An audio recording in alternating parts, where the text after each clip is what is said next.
పహల్గామ్ ఉగ్రదాడిని ఖండిస్తూ దేశం మొత్తం ఎమోషనల్గా ఉంది. ప్రధాని మోదీ నివాసంలో భద్రతా వ్యవహారాల కేబినెట్ కమిటీ భేటీ అయింది. ప్రపంచ దేశాలు ఇస్తున్న మద్దతుతో పాకిస్తాన్కు స్ట్రాంగ్ కౌంటర్ ఇచ్చేందుకు మోదీ సర్కార్ రెడీ అయినట్టు తెలుస్తోంది. ఆర్టికల్ 370 ఎత్తేసిన తర్వాత కశ్మీర్లో పరిస్థితి ఏంటి? పేర్లు అడిగి మరీ ఊచకోత కోసిన ఉగ్రవాదుల లక్ష్యం ఏంటి? కేంద్రం ఇప్పుడు కశ్మీర్ విషయంలో ఏం చేయబోతోంది? ఈ అంశాలకు సంబంధించి ఇవాల్టి డిఎన్ఏలో మనం చర్చించబోతున్నాం. నాతో పాటు మా చీఫ్ న్యూస్ ఎడిటర్ భరత్ గారు స్టూడియోలో ఉన్నారు. Hi sir. Hi Shiva.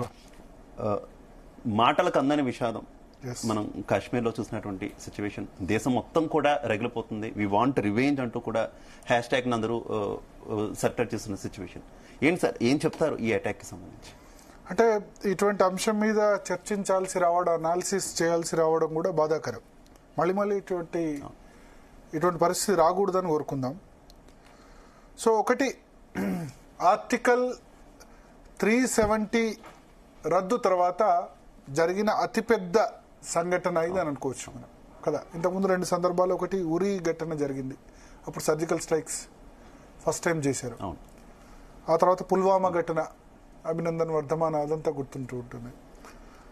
So దాని తర్వాత ఆర్టికల్ 370 రద్దు చేశారు. రద్దు చేసిన తర్వాత ఇది అతిపెద్ద సంఘటన. సో ఇప్పుడు మనం చూస్తున్నాం, ఫోటో చూస్తున్నాం, భద్రతా వ్యవహారాల cabinet committee, CCS, cabinet committee on security meeting జరుగుతుంది. నరేంద్ర మోడీ సౌదీ అరేబియా విజిట్ను కట్ షార్ట్ చేసుకొని, నిజానికి ఇవాళటి వరకు కూడా సౌదీ అరేబియాలో ఆయన పర్యటించాలి. అఫీషియల్గా డిన్నర్ కూడా ఆయన గౌరవార్థం ఇచ్చి దాన్ని క్యాన్సిల్ చేసుకున్నారు. అమిత్ షా నిన్న రాత్రే జమ్మూ కాశ్మీర్ టూర్ చేసి ఇప్పుడే వచ్చారు. ఆయన రాగానే మీటింగ్ స్టార్ట్ అయింది. సో భద్రతా వ్యవహారాల కేబినెట్ కమిటీలో ఎవరెవరు ఉంటారంటే, రక్షణ మంత్రి రాజ్నాథ్ సింగ్, విదేశాంగ శాఖ మంత్రి జయశంకర్, ఆర్థిక శాఖ మంత్రి నిర్మలా సీతారామన్.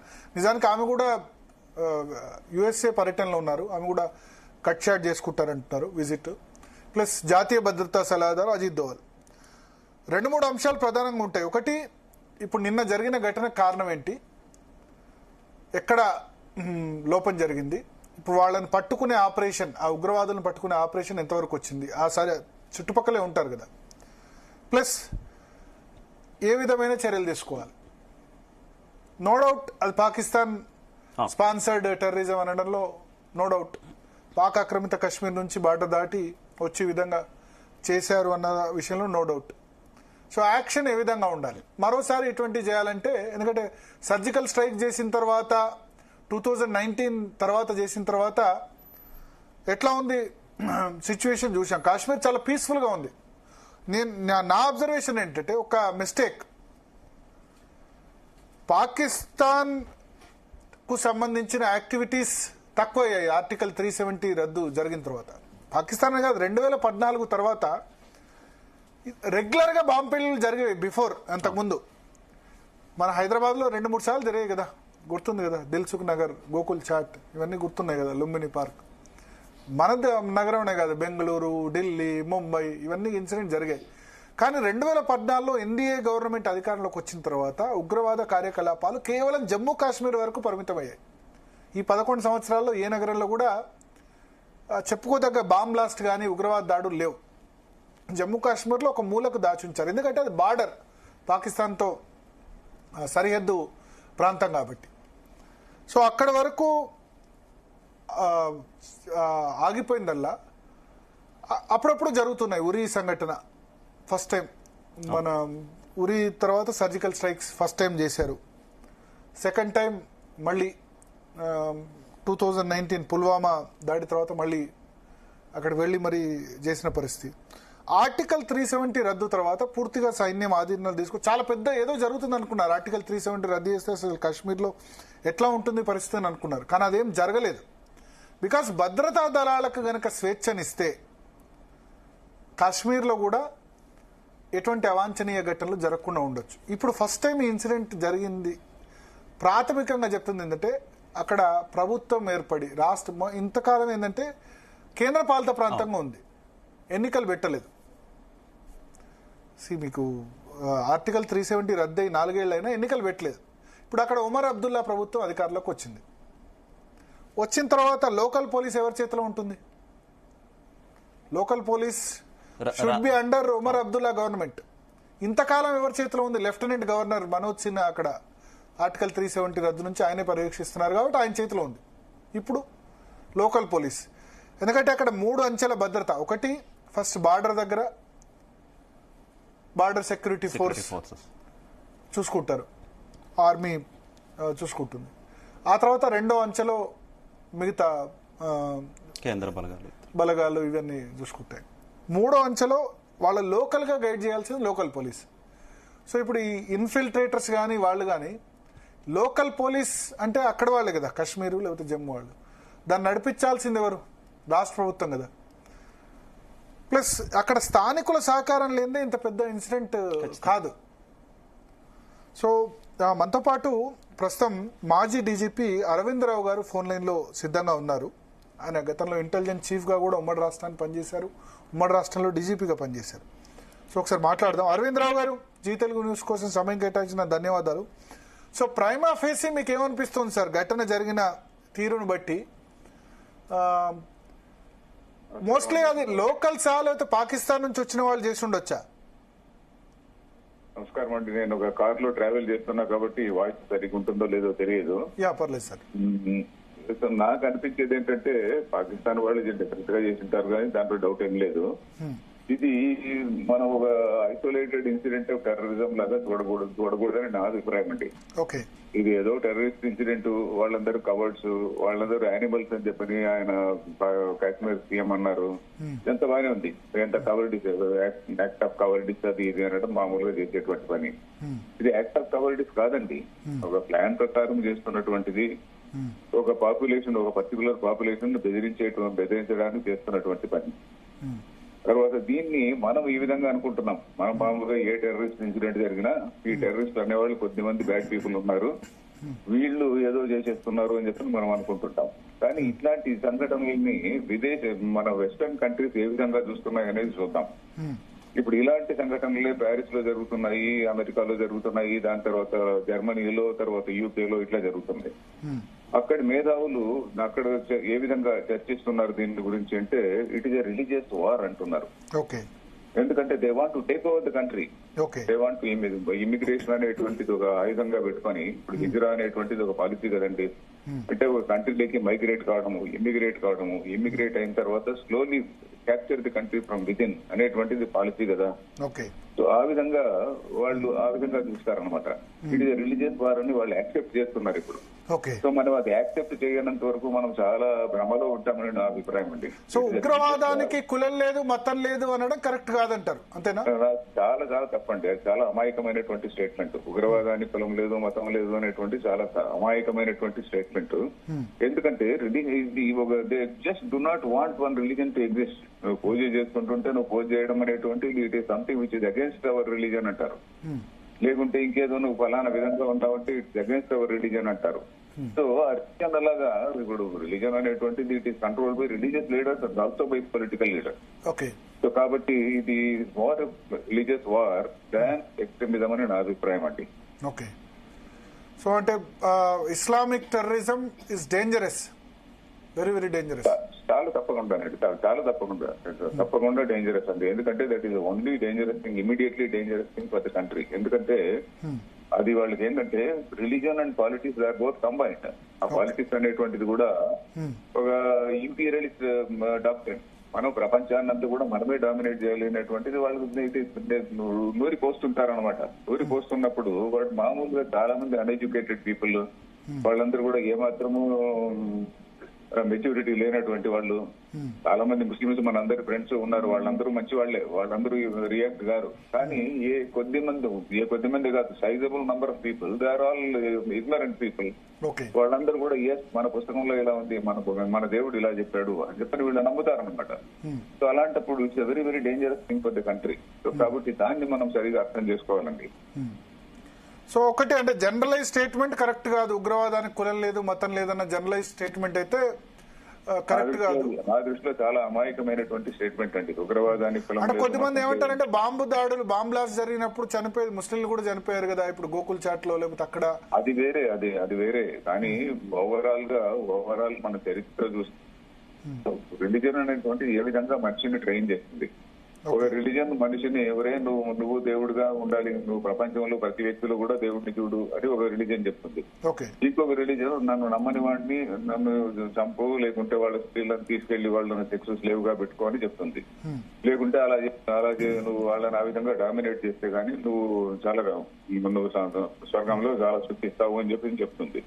సో ఆ విధంగా చాలా మంది అన్ఎడ్యుకేటెడ్ పీపుల్ దీనికి బలి అవుతారండి. అన్ఎడ్యుకేటెడ్ పీపుల్ చాలా మంది బలి అవుతారు. అందుకని కొంతమంది రిలీజియస్ లీడర్స్ కొద్దిమంది చాలా మంది రాడికలైజ్ చేయగలుగుతున్నారు.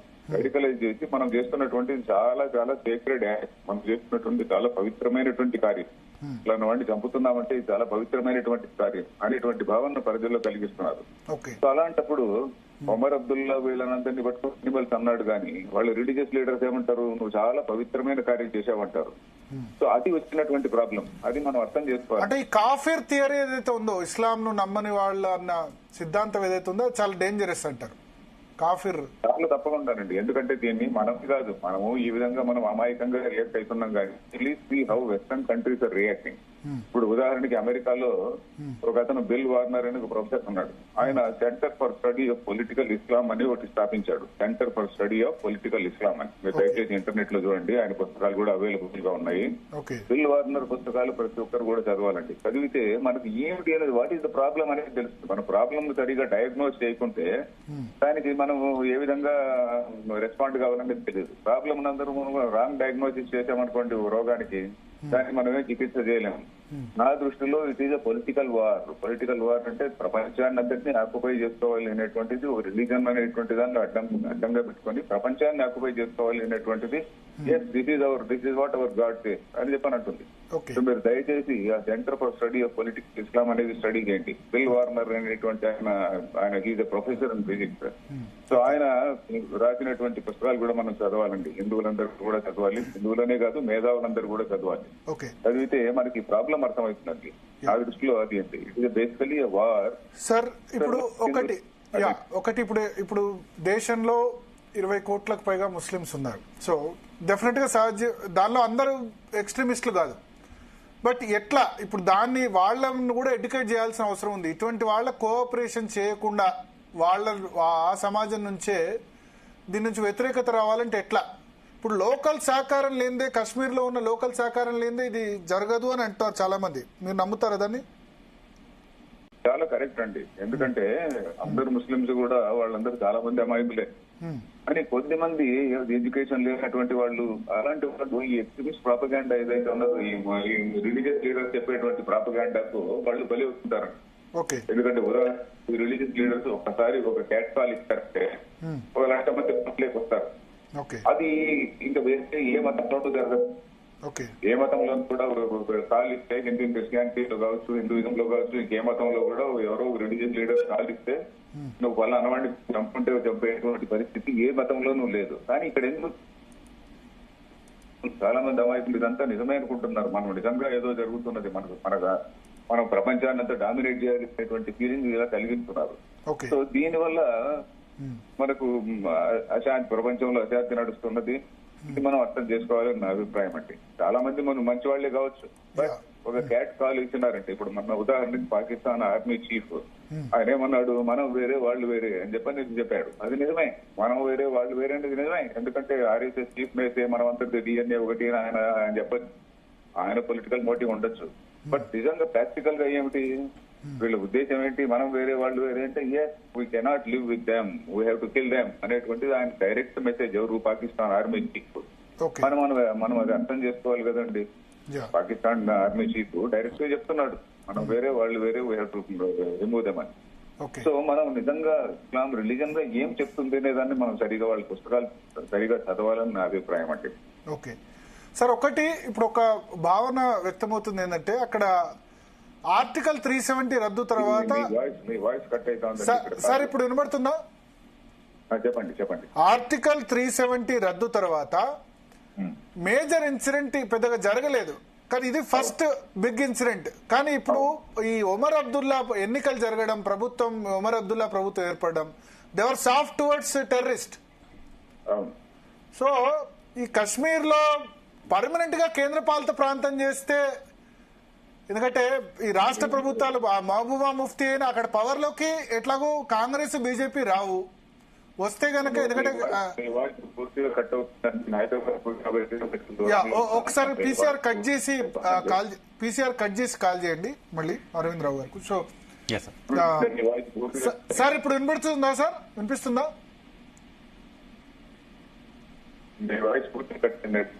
యా ఒకసారి కట్ చేసి కాల్ చేయండి పీసీఆర్. సో శివ, ఇక్కడ ఒక ఇంపార్టెంట్ పాయింట్ మనం నోట్ చేసుకోవాల్సింది.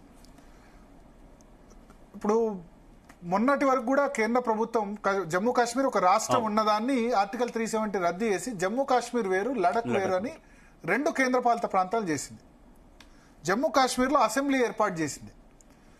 అయితే సుప్రీంకోర్టు ఆర్టికల్ 370 రద్దు చేసినప్పుడు ఒక తీర్పు ఇచ్చింది. ఏంటంటే ఆర్టికల్ 370 రద్దు సమంజసమే, కానీ జమ్మూ కాశ్మీర్కు అసెంబ్లీ స్టేటస్ ఇవ్వాలి, ప్లస్ ఎన్నికలు సాధ్యమైనంత త్వరగా నిర్వహించండి అని సుప్రీంకోర్టు చెప్పింది. నేనేమంటానంటే సుప్రీంకోర్టు తప్పు పట్టడం కాదు, ఇప్పుడు అక్కడ నిర్ణయం తీసుకోవాల్సింది ఎన్నికలు పెట్టాలా, అక్కడ ప్రభుత్వం ఉండాలా లేదా అన్నది కేంద్ర ప్రభుత్వం, ఇంటెలిజెన్స్, హోంశాఖ. ఇప్పుడు అక్కడ 4 సంవత్సరాలు ఎటువంటి ఇన్సిడెంట్ జరగలేదు, పెద్ద ఇన్సిడెంట్. ఒమర్ అబ్దుల్లా ప్రభుత్వం ఏర్పడినప్పటి నుంచి ఇదే టాక్. దానిలో ఆ ప్రభుత్వం రోల్ డైరెక్ట్ గా ఉండదు. నన్ను ఒమర్ అబ్దుల్లా ఇక్కడ మీరేదో టెర్రరిస్టులకు, కానీ అక్కడ ఉన్న సింపథైజర్స్, నేషనల్ కాన్ఫరెన్స్ కానీ వాళ్ళు కానీ అక్కడ లోకల్ పోలీస్ సాఫ్ట్ గా ఉంటారు. అదే లెఫ్టినెంట్ గవర్నర్ చేతిలో ఉంటే, పోలీస్ దళాలు లెఫ్టినెంట్ గవర్నర్ చేతిలో ఉంటాయి, కేంద్ర ప్రభుత్వం చేతిలో ఉంటాయి. మీరు ఏమన్నా జమ్మూ కాశ్మీర్ లో అయితే నేషనల్ కాన్ఫరెన్స్ అధికారంలో ఉంటుంది, లేకపోతే పీడీపీ అధికారంలో ఉంటుంది, మహబూబా ముఫ్తీ. ఎందుకంటే అక్కడ ఉన్నాయి 90 సీట్లు. ఆ 90 సీట్లో 47 సీట్లు కశ్మీర్ రీజియన్ లో ఉన్నాయి. కశ్మీర్ రీజియన్ 97% ముస్లిమ్స్, ఎందుకంటే కశ్మీర్ పండిట్లు అక్కడి నుంచి పంపించేశారు. సో ఈ 2 పార్టీలు అక్కడ అధికారంలోకి వచ్చేది, ఐదర్ కాంగ్రెస్ లేదా బీజేపీ. జమ్మూలో ఎంత 43 సీట్లు కొట్టుకున్నా, 43 సీట్లు పోటీ చేస్తే బీజేపీకి 29-30 వచ్చాయి. కానీ కశ్మీర్లో 0 కదా. కశ్మీర్లో పోటీ కూడా చాలా సీట్లు బీజేపీ పెట్టలేదు కదా. ఇన్ఫాక్ట్ కాంగ్రెస్ ప్రో మైనారిటీ అన్న కాంగ్రెస్ గెలవగలుగుతుందా కశ్మీర్లో? గెలవలేదు. వాళ్ళు లేదా పీడీపీకి వేస్తారు, లేకపోతే మహబూబా ముఫ్తీకి వేస్తారు తప్ప కాంగ్రెస్ పార్టీ కూడా ఏం ఓటేయరు. అక్కడ 6 సీట్లు వచ్చాయి మన కాంగ్రెస్ పార్టీ పోటీ చేస్తే. గులాం నబీ ఆజాద్ అంత పెద్ద నేత అయినా ఆయన జమ్మూలో పోటీ చేస్తాడు తప్ప అక్కడ పోటీ చేసి గెలవలేడు కశ్మీర్లో. సో అసలు ఎందుకు ఉండాలి అక్కడ ప్రభుత్వం? నా వాదన ఏంటంటే అక్కడ పర్మనెంట్ గా కేంద్రపాలిత ప్రాంతం చేస్తే తప్పేంది? అండమాన్ నికోబార్ దీవులు పర్మనెంట్ గా కేంద్రపాలిత ప్రాంతం కదా, లక్షద్వీప్ కేంద్రపాలిత ప్రాంతం కదా, దాద్రా నగర్ హవేలీ కేంద్రపాలిత ప్రాంతం కదా, డామన్ డయ్యూ కేంద్రపాలిత ప్రాంతం కదా. ఎందుకు అక్కడ ఎన్నికలు పెట్టాలి? ఎందుకు ప్రభుత్వం ఉండాలి? ఇవన్నీ ఇప్పుడు భారతదేశంలోనే ఇవన్నీ భాగాలు. అండమాన్ నికోబార్ దీవుల్లో కేంద్రపాలిత ప్రాంతం అక్కడ రాష్ట్ర అసెంబ్లీ మరి అక్కడ పెడితే నష్టమైంది. అక్కడేం ఈ శాంతి భద్రతల సమస్య లేదు కదా. లక్షద్వీప్ లో ఎందుకు పెట్టారంటే అండమాన్ నికోబార్ దీవులు, లక్షద్వీప్, డామన్ డయ్యూ ఇవన్నీ చోట్ల ఎందుకు పెట్టారంటే అండమాన్ నికోబార్ దీవులు దేశం దాటి, ప్రధాన భూభాగం దాటి ఉంటుంది. సో అక్కడ ఏర్పడిన రాష్ట్ర ప్రభుత్వం మేము ప్రత్యేక దేశం కావాలంటే అనే ఉద్దేశంతో రాజ్యాంగ నిర్మాతలు ఊహించి దాన్ని కేంద్రపాలిత ప్రాంతం చేశారు. ఇప్పుడు కశ్మీర్లో ఉన్న ప్రత్యేక పరిస్థితి దృష్ట్యా అక్కడ కేంద్రపాలిత ప్రాంతం ఉంటేనే లాభం. కేంద్రం చేతిలోనే ఉండాలి లా అండ్ ఆర్డర్. ఇప్పుడు లోకల్ పోలీస్ రాష్ట్ర ప్రభుత్వం చేతిలో పోతే ఎటువంటి పరిస్థితి తయారైంది? అలాగే మరో డౌట్ కూడా వస్తుంది సార్. ఈ ఘటనకు సంబంధించి దేశవ్యాప్తంగా చాలా ఉగ్రదాడులు జరిగినాయి, కానీ ఈ రకంగా ఐడి కార్డు తీసుకుని వారు ఏ వర్గానికి చెందినవారు అని చూసి అటాక్ చేసిన సిచ్యువేషన్స్ లేవు. ఇప్పుడు ఈ రకమైనటువంటి అటాక్ చేశారు, అందులో వ్యూహం ఏంటి అనుకోవాలి సార్? అంటే ఒకటి ఇప్పుడు చెప్పారు అరవింద్ రావు గారు ఏం చెప్పారు? కులం లేదు, మతం లేదు అన్నది కరెక్ట్ కాదు, ఇది ఇస్లామిక్ టెర్రరిజం. ఇస్లామిక్ టెర్రరిజం అంటే ఇస్లాంలో ఉన్న వాళ్ళందరూ టెర్రరిస్టులని కాదు, బట్ మోస్ట్లీ ఏమంటారంటే ఈ దాంట్లో చాలా 90% మంచి వాళ్ళు ఉన్నారు, మంచి వ్యక్తులు ఉన్నారు, టెర్రరిజంతో సంబంధం లేని వాళ్ళు ఉన్నారు. కానీ ఆ సిద్ధాంతాన్ని, ఇస్లాం సిద్ధాంతాన్ని తప్పుడుగా అన్వయించుకొని కాఫిర్ అంటే మా ఇస్లాం కాని వాళ్ళు, మా మతం కాని వాళ్ళు ఎవరైనా ఉండొద్దు భూమి మీద, అయితే మా మతంలో కన్వర్ట్ కావాలి లేకపోతే చావాలి. లేదా కశ్మీర్లో ఏదో మారణ హోమం జరుగుతోంది కాబట్టి మేము మిగతా వాళ్ళని చంపేస్తాం. అది కరెక్ట్ పద్ధతి కాదు కదా. దానికి ఏంటంటే ఇస్లాంలో చదువుకున్న వాళ్ళు ఎవరైతే సాఫ్ట్ ఉన్నారో, భారతదేశం పట్ల గౌరవం ఉన్నవాళ్ళు, ప్రతి ఒక్క ముస్లిం ఇంకొక 20 మంది ముస్లింని ఎడ్యుకేట్ చేయాలి. ఎందుకంటే అల్టిమేట్గా ఇప్పుడు ఏం థియరీ వస్తుందంటే, ముస్లిం పాపులేషన్ ఎక్కువైతే అక్కడ అన్సేఫ్, కాశ్మీర్లో అన్సేఫ్ కాబట్టి కాశ్మీరీ పండిట్లను, కాశ్మీర్ అంటే ఒక ముస్లింలే కాదు కదా, కాశ్మీరీ పండిట్లు అక్కడ వాళ్ళే కదా, హిందువులందరినీ పంపించేశారు. ఇప్పుడు 97% ముస్లిమ్స్ అయిపోయారు. ఓల్డ్ సిటీ హైదరాబాద్లో 60% హిందూస్ ఉండేవాళ్ళు, 40% ముస్లిం. ఇవాళ డెమోగ్రఫీ మారిపోయింది.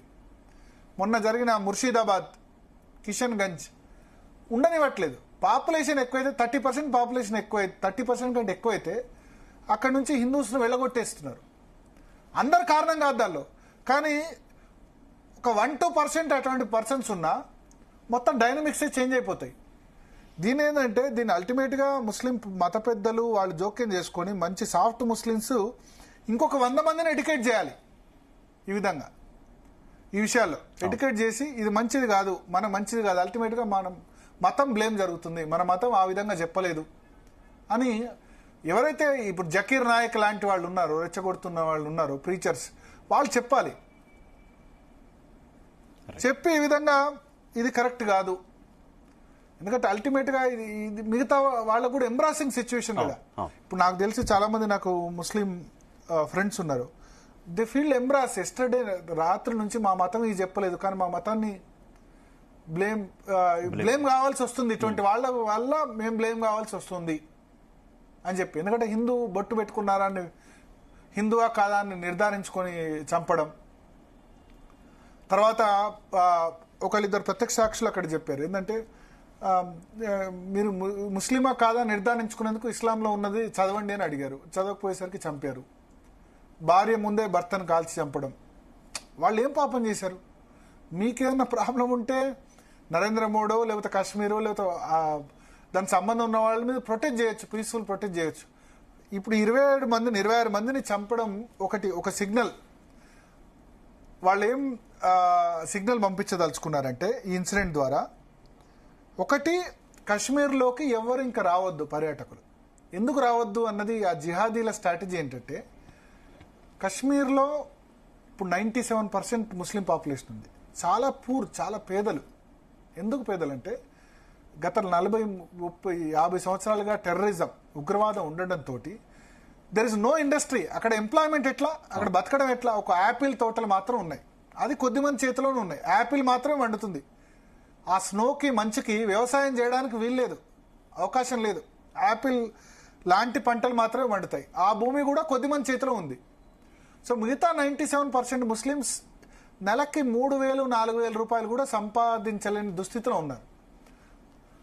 ఇప్పుడు అక్కడ ఇండస్ట్రీస్ వచ్చాయనుకోండి, మన హైదరాబాద్లో ఒక డ్రైవర్ కూడా 24,000, 25,000 సంపాదించగలుగుతున్నారు. అంటే డ్రైవర్ అంటే తక్కువ అని కాదు, but lower cadre office boy కూడా 15,000, 20,000 సంపాదించగలుగుతున్నారు. ఉత్తరప్రదేశ్, బీహార్లో కొంచెం తక్కువ ఉంది, 7,000, 8,000. బట్ జమ్మూ కాశ్మీర్లో 3-4,000 కూడా సంపాదించలేని పరిస్థితి. ఎందుకంటే 6 నెలలు స్నో ఉంటుంది, 6 నెలలు పూర్తిగా మంచుతో కప్పబడి ఉంటుంది. మిగతా 6 నెలలు ఇప్పుడు ఈ టైం ఏప్రిల్ నుంచి సెప్టెంబర్ వరకు అనుకూలమైన టైం. టూరిస్టులు వస్తే గనక, ఇప్పుడు పహల్గామ్లో టూరిస్టులు ఉన్నారు, అక్కడ హోటల్లో స్టే చేస్తారు. ఎవరికి లాభం? ల్యాండ్ ఎవరి చేతులు? అక్కడ ముస్లిమ్స్కే కదా. పహల్గామ్లో వాళ్ళు హోటల్లో తింటారు వెళ్ళిన టూరిస్టులు. అక్కడ హోటల్స్ పెట్టేది ఎవరు? హోటల్లో పనిచేసే కుక్ ఎవరు? సర్వర్ ఎవరు? లోకల్స్ కదా. వాళ్ళ చేతిలో వాళ్ళు తినగలుగుతారు. రేపు అమర్నాథ్ యాత్ర జరుగుతుంది. అమర్నాథ్ యాత్రకు లేకపోతే జమ్మూలో వైష్ణోదేవికి డోలీస్లో మోసుకెళ్లేది ముస్లిమ్సే కదా. అమర్నాథ్ యాత్ర ద్వారా బెనిఫిట్ అయ్యేది ఎవరు? ముస్లిమ్సే. అప్పుడు వాళ్ళు సంపాదించుకోగలుగుతారు, నెలకు 10,000-15,000, 20,000 సంపాదించుకోగలుగుతారు. ఈ టెర్రరిస్టుల టార్గెట్ ఏంటంటే, వీళ్ళకి ఆల్టర్నేట్ డబ్బులు వచ్చాయనుకోండి, నెలకు 10,000-15,000 వస్తే వాళ్ళు ఈ టెర్రరిజం గురించి, ఉగ్రవాద కార్యకలాపాల గురించి ఆలోచించరు. సో అప్పుడేంది, ఈ స్టోన్ పెల్టర్స్ అంటే కాశ్మీర్లో నిరంతరం ఏదో ఒక అశాంతి ఉండాలి. అశాంతి ఉంటే ఏంది, చదువుకోకుంటే లేకపోతే వాళ్ళ చేతికి డబ్బులు రాకుంటే ఇండియా వ్యతిరేక భావన పెంపొందించాలి. భారత వ్యతిరేక భావన పెంపొందించడానికి వీళ్ళు 2,000, 3,000 ఇచ్చి మీరు స్టోన్ పెల్టింగ్, రాళ్లు విసిరండి, భద్రతా దళాల మీద, ఆర్మీ మీద దాడి చేయండి, ఇవన్నీ చదువుకోకుంటే డబ్బులు లేకుంటేనే కదా వచ్చేది. డబ్బులు ఉన్న వాళ్ళు కూడా వస్తారు, కానీ చాలా తక్కువ పర్సెంటేజ్. సో ఎప్పుడు మతం మీద, మతం మత్తులో ఎప్పుడు మనం మునిగిపోతాం, ఎప్పుడు మునిగిపోయేందుకు ఆస్కారం ఉంటుంది? చేతిలో డబ్బులు లేను, చేతిలో డబ్బులు లేనప్పుడు, అన్ఎడ్యుకేటెడ్గా ఉన్నప్పుడు. సో ఆ సందర్భాల్లోనే మనకు అవకాశం ఉంటుంది. కాబట్టి సో ఈ ఉగ్రవాదుల టార్గెట్ ఏంటంటే ఈ టూరిజం కార్యకలాపాలు, జమ్మూ కాశ్మీర్లో టూరిస్ట్ కార్యకలాపాలు ఉండి సినిమా షూటింగ్స్ కూడా జరిగాయి. మనం ఇప్పుడు రోజా సినిమా షూటింగ్ అంతా కూడా అక్కడే జరిగింది కదా. అది ఇవంతా కూడా జరిగితే గనక యాక్టివిటీ, ఇప్పుడు ఆర్టికల్ 370 రద్దయినప్పటి నుంచి అక్కడ కొంత నార్మల్ యాక్టివిటీ లాస్ట్ 2-3 years గా, లాస్ట్ 2 years, మొదటి సంవత్సరం లేదు కానీ ఆర్టికల్ 370 చాలా మంది జమ్మూ కాశ్మీర్ వెళ్తున్నారు, టూరిజం యాక్టివిటీ జరుగుతోంది. సో ఇది యాజ్ ఇట్ ఈజ్ గా గనక జరిగితే తమ ఉనికికి ప్రమాదం. ఉగ్రవాదులు వాళ్ళకి లోకల్ సపోర్ట్ లేనిదే జరగదు. సో లోకల్ సపోర్ట్ చేయాలంటే టూరిజం యాక్టివిటీ ఉండకూడదు. ఇప్పుడు ఏం జరుగుతుంది? ఇప్పుడు రేపటి నుంచి ఎవరైనా టూరిస్ట్ పోతారా పహల్గామ్లో?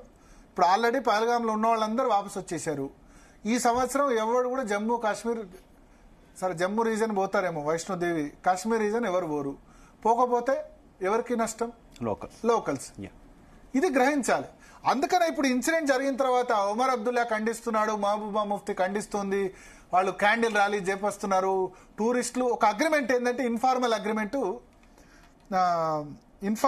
అగ్రిమెంట్ ఏంటంటే లోకల్స్ ఎవరు కూడా, లేకపోతే ఈ టూరిస్టుల మీద దాడి చేయకూడదు. ఎందుకంటే టూరిజం బంద్ అయితే వాళ్ళకు తినడానికి తిండి ఉండదు అన్నది అగ్రిమెంట్. కానీ అగ్రిమెంట్ అప్పుడప్పుడు వైలేట్ చేస్తున్నారు. ఇప్పుడు అల్టిమేట్ గా ఇంకో సంవత్సరం వరకు ఎవరు పోరు, మళ్ళీ ఇన్సిడెంట్ మర్చిపోయేంత వరకు ఎవరు పోరు కదా. ఆల్రెడీ ఫ్లైట్స్ క్యాన్సల్, మొత్తం ఆల్రెడీ అక్కడ ఉన్న వాళ్ళంతా పాల్గాము, ఇండిగో, స్పెషల్ ఎయిర్లైన్స్ పెడుతుంది, శ్రీనగర్ లో ఉన్న వాళ్ళందరూ వాపసు వచ్చేస్తున్నారు. ఈ సీజన్ మొత్తం టూరిజం మొత్తం బంద్. సో అల్టిమేట్ గా ఉగ్రవాదులు ఏమది అక్కడ తెలివిగా ఆలోచించాలి. కశ్మీర్ లోకల్ ముస్లిమ్స్ కూడా ఇప్పుడు ఈ టూరిజం యాక్టివిటీ బంద్ అయితే మళ్ళీ శాంతిలో జరగకపోతే, ఇప్పుడు అన్ని చోట్ల హైదరాబాద్ లో ఇండస్ట్రీ పెడుతున్నారు, ఉత్తరాఖండ్ లో పెడుతున్నారు, అన్ని చోట్ల పెడుతున్నారు. కాశ్మీర్ లో కూడా ఇండస్ట్రీస్ ఉంటే ఇండస్ట్రీ పెట్టడానికి ఎవరు ముందుకు రారంటే శాంతి భద్రతల కారణం. పాకిస్తాన్ లో ఎవడన్నా 20 కోట్ల పాపులేషన్ ఉంది, వాళ్ళకి తక్కువేం లేదు 25 కోట్లు. ప్రపంచంలో అత్యధిక పాపులేషన్ టాప్ 10 దానిలో పాకిస్తాన్ కూడా ఉంది. కానీ ఎందుకు ఎవడు అక్కడ ఇండస్ట్రీ పెట్టలేదు? ఈవెన్ క్రికెట్ మ్యాచ్ ఆడాలంటే కూడా భయపడే పరిస్థితి. అందుకని వాళ్ళు ఆ విధంగా, మనం చంద్రమండలం పోతే వాళ్ళు ఇంకా టెర్రరిస్టులు తయారు చేసుకుంటూ ఉన్నారు. 20 కోట్ల పాపులేషన్ అంటే అది కూడా పెద్దగా ఎదగడానికి అవకాశం ఉంది. సో ఎందుకు అక్కడ యాక్టివిటీస్ రావట్లేదు? ఎవడైనా ఏది పెట్టాలన్నా ప్రాబ్లమే కదా. మనం ఎందుకు ఎదిగాం? బికాజ్ మన దగ్గర ఒక సేఫ్గా ఇన్వెస్టర్స్ ఎప్పుడు సేఫ్ భావిస్తారు. ఆర్టికల్ 370 ద్వారా భారత ప్రభుత్వం కూడా అదే భావించింది. అక్కడ సేఫ్ అని చెప్పి అక్కడ ఇండస్ట్రీస్ రావాలి, లోకల్స్కు, స్థానికులకు ఉపాధి దొరకాలి. ఉపాధి దొరికితే టెర్రరిజం ఆటోమేటిక్గా బంద్ అవుద్ది.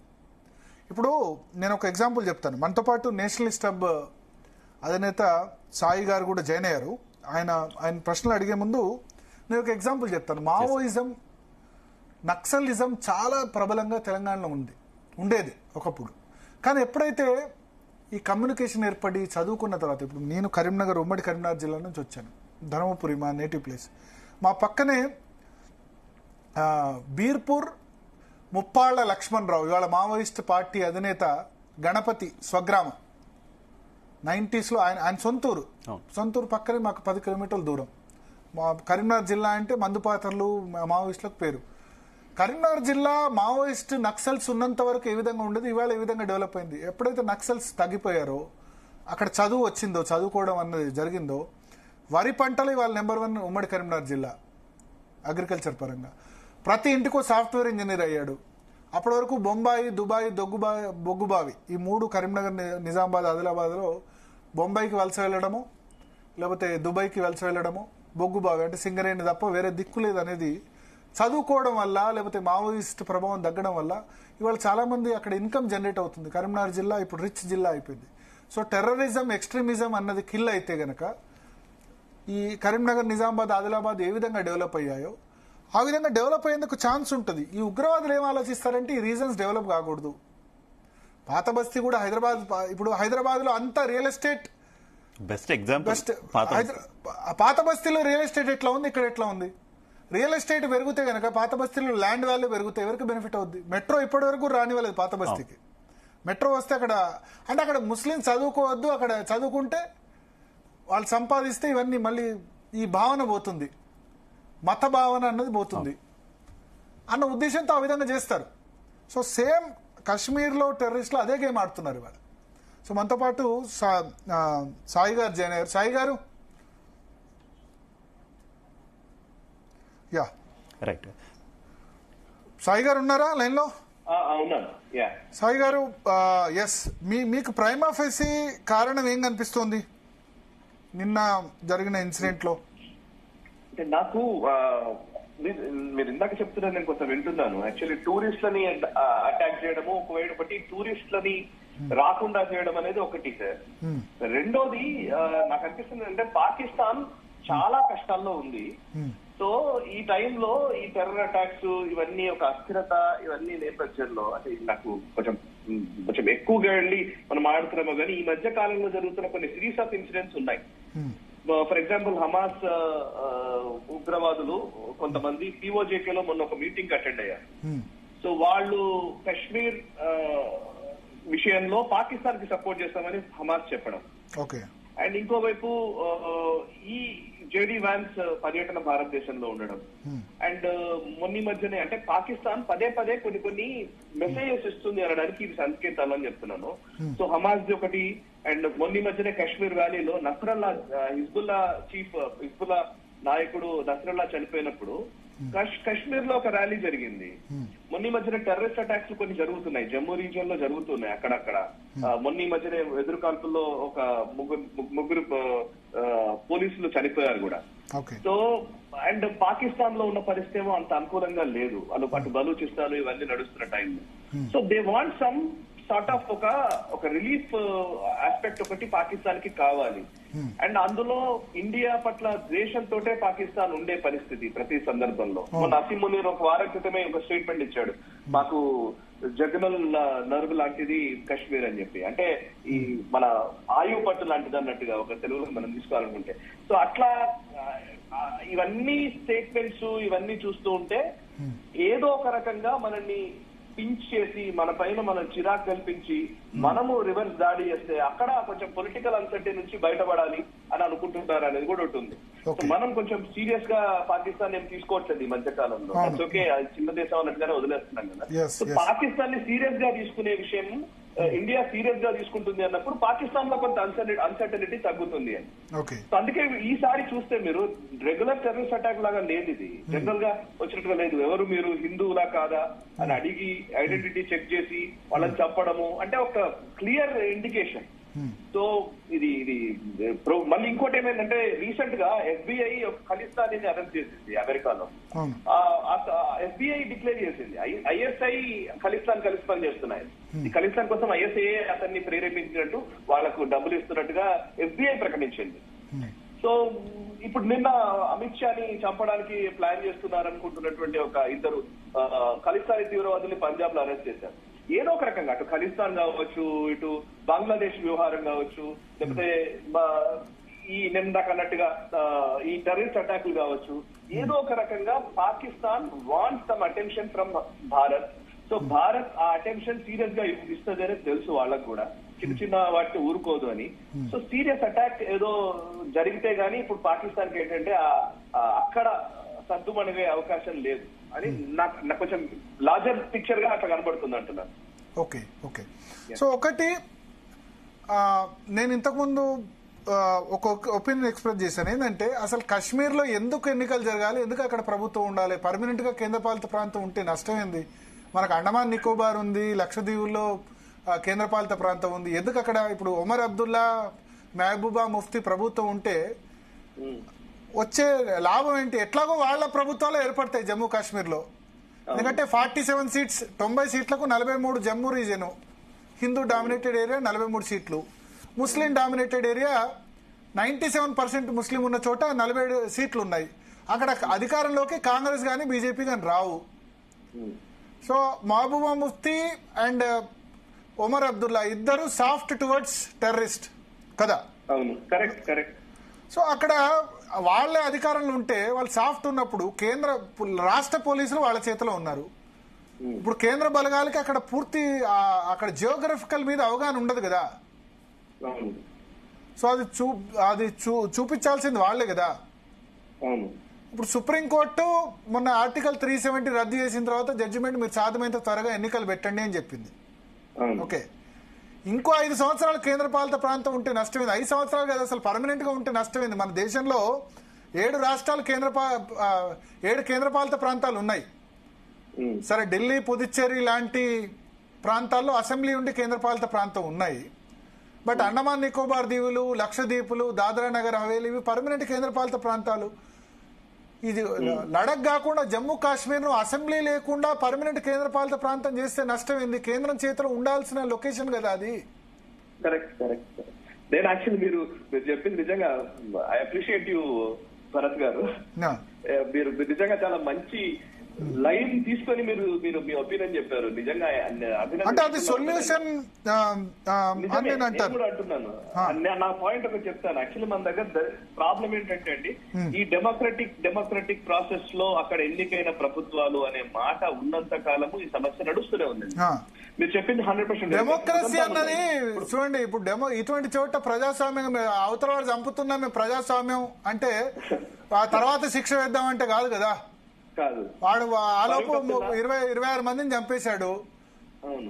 డెమోక్రసీ మనం పీస్ఫుల్ గా చేయాలి, వాడు గన్తో కాలుస్తున్నా అంటే నడుస్తుందా? నడవదు కదా. యాక్చువల్లీ ఇప్పుడు జరుగుతుందంతా కూడా ప్రాక్సీ వారే. వాడు యాసియా ఖాన్ ఉన్నప్పుడు కదా, ఇప్పుడు 71 వార్ తర్వాత ఇండియా ఇంటూ 1000 కట్స్ అని అన్నాడు. ఇండియాని 1000 కట్స్ చేస్తానని చెప్పి స్టేట్మెంట్ ఇచ్చి అప్పటి నుంచే కదా ఈ ఉగ్రవాదుల్ని వీళ్ళని పంపి చేయడము. వాళ్ళు చాలా సింపుల్. వాళ్ళని ఇందాక ఏదో ఒకటి చెప్తూ ఉన్నాను సార్. యాక్చువల్లీ మనం అబ్జర్వ్ చేస్తే ఇది అసలు actually cheapest way of destroying one country. ఒక రకంగా ఏముంది, ఒక జైషే మహమ్మదో లేకపోతే హిజ్బుల్ ముజాహిదీనో లేకపోతే లష్కర్ తైబానో వాళ్ళకి వచ్చే ఫండింగ్ ఉండవచ్చు, అది వేరే. బట్ ఒక ఉగ్రవాదిని తయారు చేయడానికి వాళ్ళకి ఇస్తున్న మత్తు ఏంటి అనంటే, ఒక విషయం ఏంటి అనంటే జస్ట్ బ్రెయిన్ వాష్ చేయడమే కదా. బ్రెయిన్ వాష్ చేసి ఒక వెపన్ ఇచ్చి పంపిస్తే అయిపోయింది ఇప్పుడు. సో ఈజీ వేగా మారిపోయింది. దానికి మనం ఏం చేస్తున్నామంటే, మనం చాలా పెద్ద విషయాలు మాట్లాడుతున్నాం కానీ అసలు యాక్చువల్లీ పెస్ట్ కంట్రోల్ చేసినట్టు చేయాలి నిజానికి. సో ఇప్పుడు భారతదేశంలో మనం మీరు అన్నట్టుగా కాశ్మీర్ లో ఫరూక్ అబ్దుల్లా ముఖ్యమంత్రిగా ఆయన్ని దిగిపోవాలన్నప్పుడే, జగన్మోహన్ గవర్నర్ గా ఉన్నప్పుడు మీకు గుర్తుంటుంది, ఫరూక్ అబ్దుల్లా దిగిపోయిన వెంటనే ఆ రాత్రి మారణ హోమం జరిగింది. Genocide almost. సో అప్పుడు Mohammad Mufti Mohammad Sayeed central home minister గా ఉండే. ఒక్కసారి వాళ్ళ చేతిలో 2 ఉంటే ఎలా అయిపోయిందో తెలుసు కదా, మనకు తెలుసు. అలా ఉదంతాలు అనేక. అక్కడ రాజకీయ పార్టీలు, అక్కడ లోకల్స్ ఎంత ఎక్స్ట్రీమిస్ట్ ఉన్నా వాళ్ళు సాఫ్టే ఉంటారు. అవును. అండ్ ఇంకోటి Pulwama attack sir. Pulwama attack అప్పుడు మహబూబా ముఫ్తీ ముఖ్యమంత్రి. యాక్చువల్లీ నేను కూడా అక్కడ ఆర్మీ వాళ్ళతో మాట్లాడాము ఒకసారి. ఎందుకు జరిగింది ఏంటి అంటే, పుల్వామా నుంచి రిపోర్ట్ చేశారు. యాక్చువల్లీ ఆర్మీ కాన్వాయ్ కి, మామూలుగా ఆర్మీ కాన్వాయ్ వస్తుంది అని అంటే ఈ సివిలియన్ వెహికల్స్ అన్ని ఆపేస్తారు as per rule, army rule ప్రకారం. కానీ ఈ మహబూబా ముఫ్తీ వచ్చిన తర్వాత ఆ రూల్ ఎత్తేసింది. ఆ రూల్ ఎత్తేయడంతో ఆర్మీ కాన్వాయ్ తో పాటు మిగతా కార్లు కూడా పోయే అవకాశం ఉంది. అట్లాగే వాడు కారు వేసుకొని వచ్చేసాడు, పేల్చేశాడు.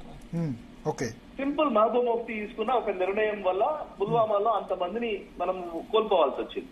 సో ఇట్లనే చిన్న నిర్ణయాలు తీసుకుంటారు.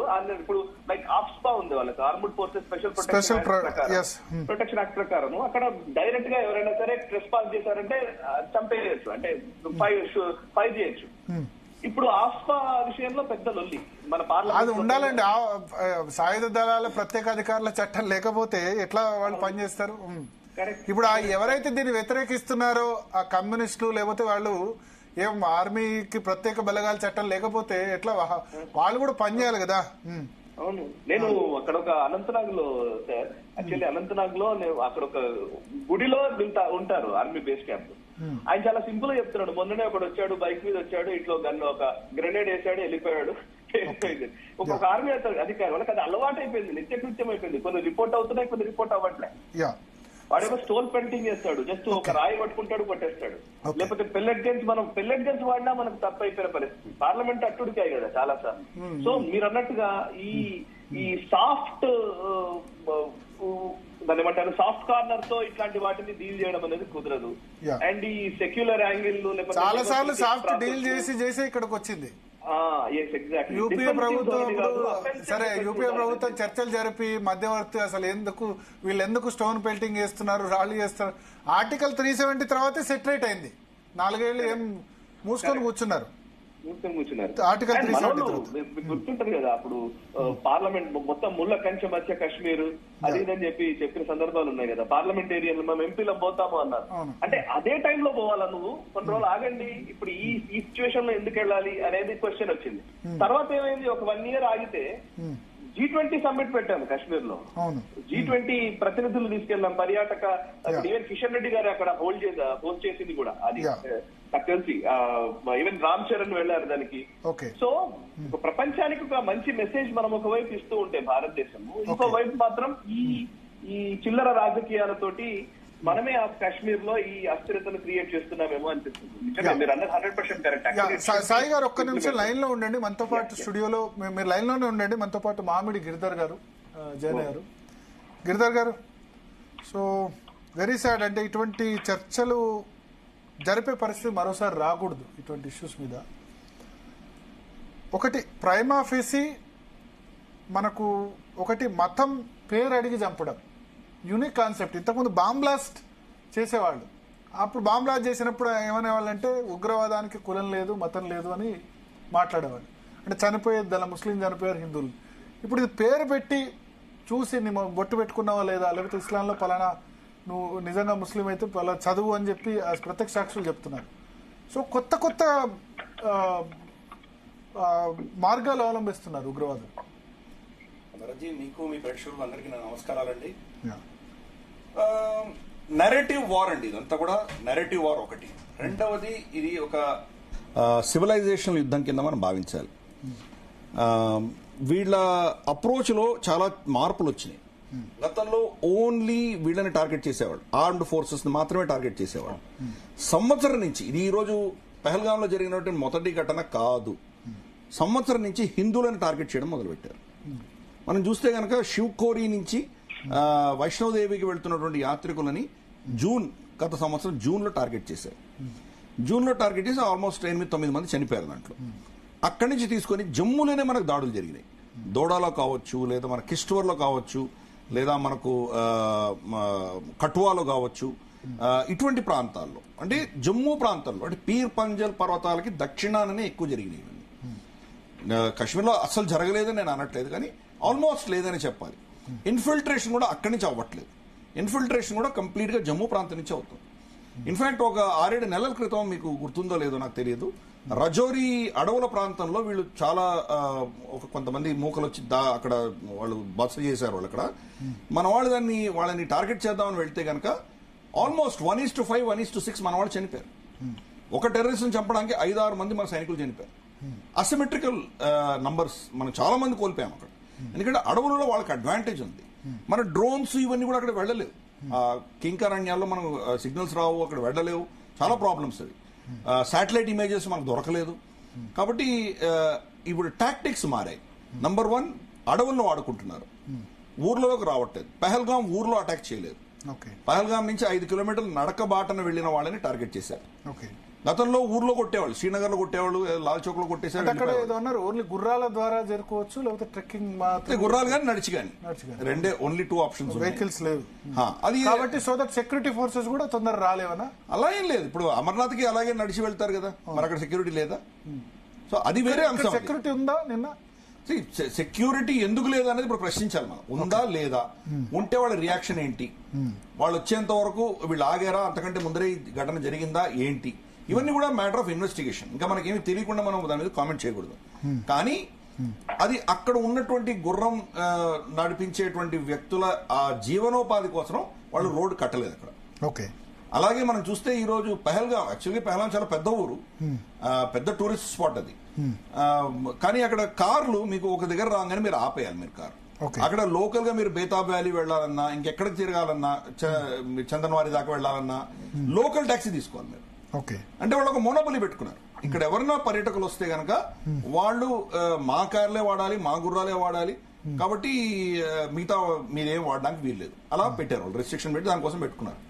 మనకు కూడా చాలా దగ్గర మనం ఇప్పుడు ఫర్ ఇన్స్టెన్స్ వైష్ణోదేవికి వెళ్ళాలంటే కనుక మనకు మన కార్లు వెళ్ళవు కదా, గుర్రాలను నడిచే వెళ్ళాలి కదా.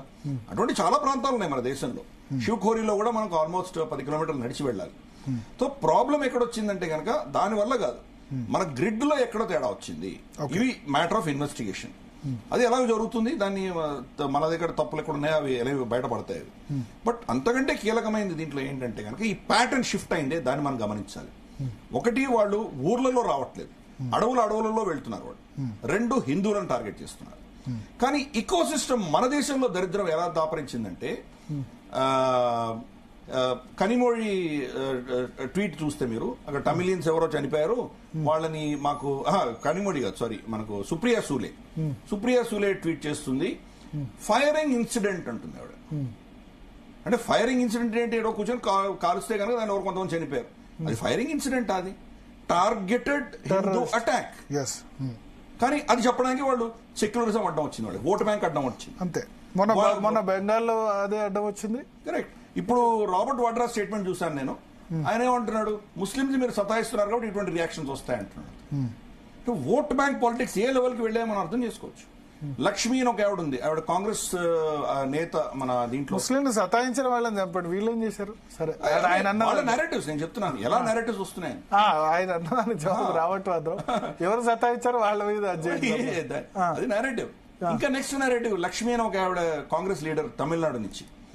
అసలు ఇది ఇండియన్స్ చనిపోయారు, మీరేమో హిందూ ముస్లిం యాంగిల్ తీసుకొస్తున్నారు, చాలా దారుణం, మీ ఫెయిల్యూర్ అంటారు, ఆవిడ రాసింది. సో దీనిలో మనకు చాలా స్పష్టంగా వాళ్ళని కథన అయిందా లేదా, సుంటి అయిందా లేదా చెక్ చేసి చంపిన విధానం మనకు తెలుస్తుంది స్పష్టంగా. దాంట్లో ఒకరో ఇద్దరు క్రిస్టియన్స్ కూడా ఉన్నారు, 2 ఫారినర్స్ ఉన్నారు, ఒక క్రిస్టియన్ ఉన్నాడు. తర్వాత ఆ షికారా మన గుర్రం తీసుకొచ్చినటువంటి వ్యక్తి, అతని దగ్గర నుంచి గన్ను తీసుకునే ప్రయత్నంలో అతను కూడా చనిపోయాడు. సో అంటే హిందూవేతరులు 3-4 చనిపోయారు. చనిపోయిన 28 మందిలో 25 మంది హిందువులే.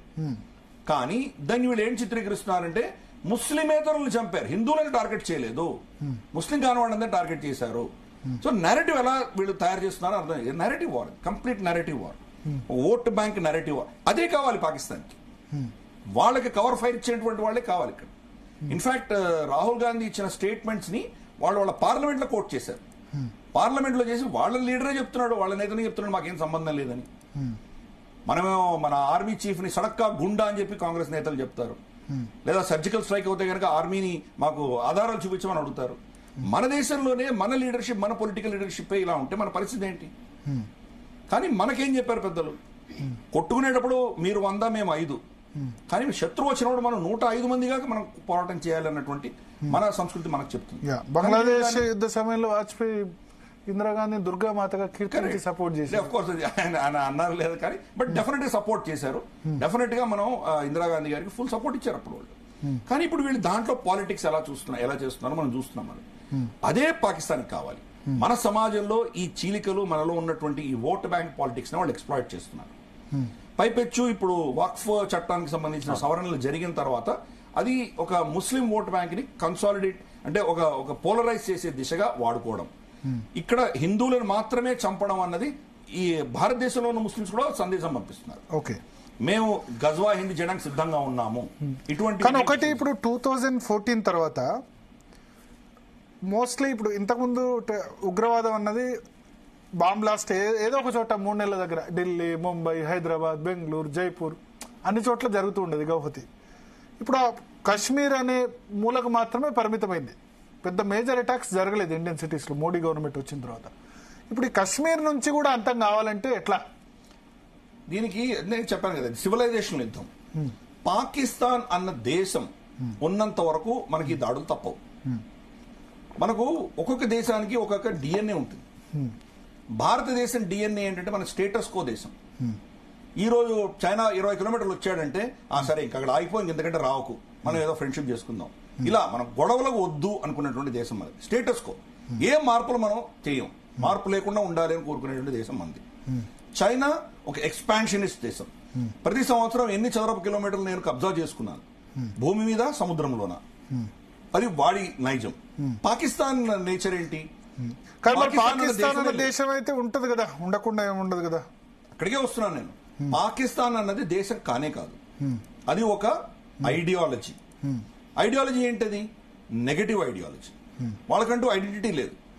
మీరు ఎవర్రా అంటే కానీ మేము భారతీయులం కాదు, హిందువులు కాదు. నేను ఏది కాదో నాకు తెలుసు, కానీ నేను ఏది అన్నది వాడికి ఐడెంటిటీ లేదు. నేను బలూచీనా, నేను సింధీనా, నేను పఠాన్నా, నేను పంజాబీనా, లేకపోతే నేను టర్కీ నుంచి వచ్చిన వాడినా, లేదా నేను అరబ్నా, లేదా నేను పార్సీనా, పర్షియనా, ఇరానియనా, ఎవరు తెలియదు వాళ్ళకి. అందుకనే ఎర్టోగోల్ అని చెప్పి సీరియల్ని వాళ్ళు, టర్కీ సీరియల్ని వాళ్ళు విపరీతంగా ప్రమోట్ చేసుకున్నారు. మేము టర్కీ ఆరిజిన్ నుంచి వచ్చామని చెప్పుకోవడానికి, మేము అరబ్ ఆరిజిన్ నుంచి వచ్చామని చెప్పుకుంటారు. కాబట్టి ఈ యొక్క కన్ఫ్యూషన్ అన్నది వాళ్ళ దీంట్లో ఉన్నది. వాళ్ళకున్న ఏకైక ఐడెంటిటీ మేము భారత్ కాదు. కాబట్టి భారతదేశం మీద హిందువుల పట్ల వాళ్ళు కనుక దాడులు చేయకపోతే ఆ దేశం నాశనం అయిపోతుంది. 1947 నుంచి ఈ రోజు దాకా ప్రతి యుద్ధం మేమే గెలిచామని వాళ్ళ నేరేటివ్. 65 యుద్ధంలో ఏమైంది? ఏమవ్వలేదు, స్టేల్మేట్. అది వాళ్ళు నష్టపోలేదు, మనం నష్టపోలేదు. 47 యుద్ధంలో వాళ్ళు ఈరోజు ఉన్నటువంటి POJK, గిల్గిట్ బాల్టిస్తాన్ కబ్జా చేసుకోగలిగారు వాళ్ళు. అలాగే 71 యుద్ధంలో ఏమైంది? బంగ్లాదేశ్ విడిపోయినా కానీ వాళ్ళకి దేశానికి ఏం అవ్వలేదు, బాగానే ఉన్నారు. 93,000 సైన్యాన్ని ఫ్రీగా వెనక్కి పంపించాం. మన యుద్ధ ఖైదీలు పాకిస్తాన్లో ఉన్న వాళ్ళని మనం విడిపించుకోలేకపోయినాం. వాళ్ళ కబ్జాలో ఉన్నటువంటి మన కాశ్మీర్ నుంచి ఒక్క అంగుళం మనం వెనక్కి తీసుకోలేకపోయాం. వాడు గెలిచాడా, మనం గెలిచామా?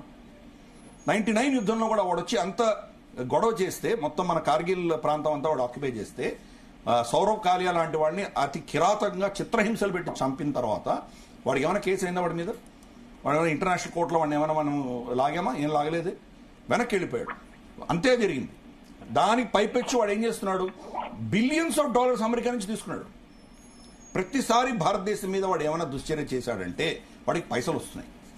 పైపెచ్చు భారతదేశాన్ని, హిందువులని అతను ఎంత తిడతాడో అంత వాళ్ళ దేశపు వనరులు, బడ్జెట్ మీద హక్కు పెరుగుతుంది వాళ్ళకి.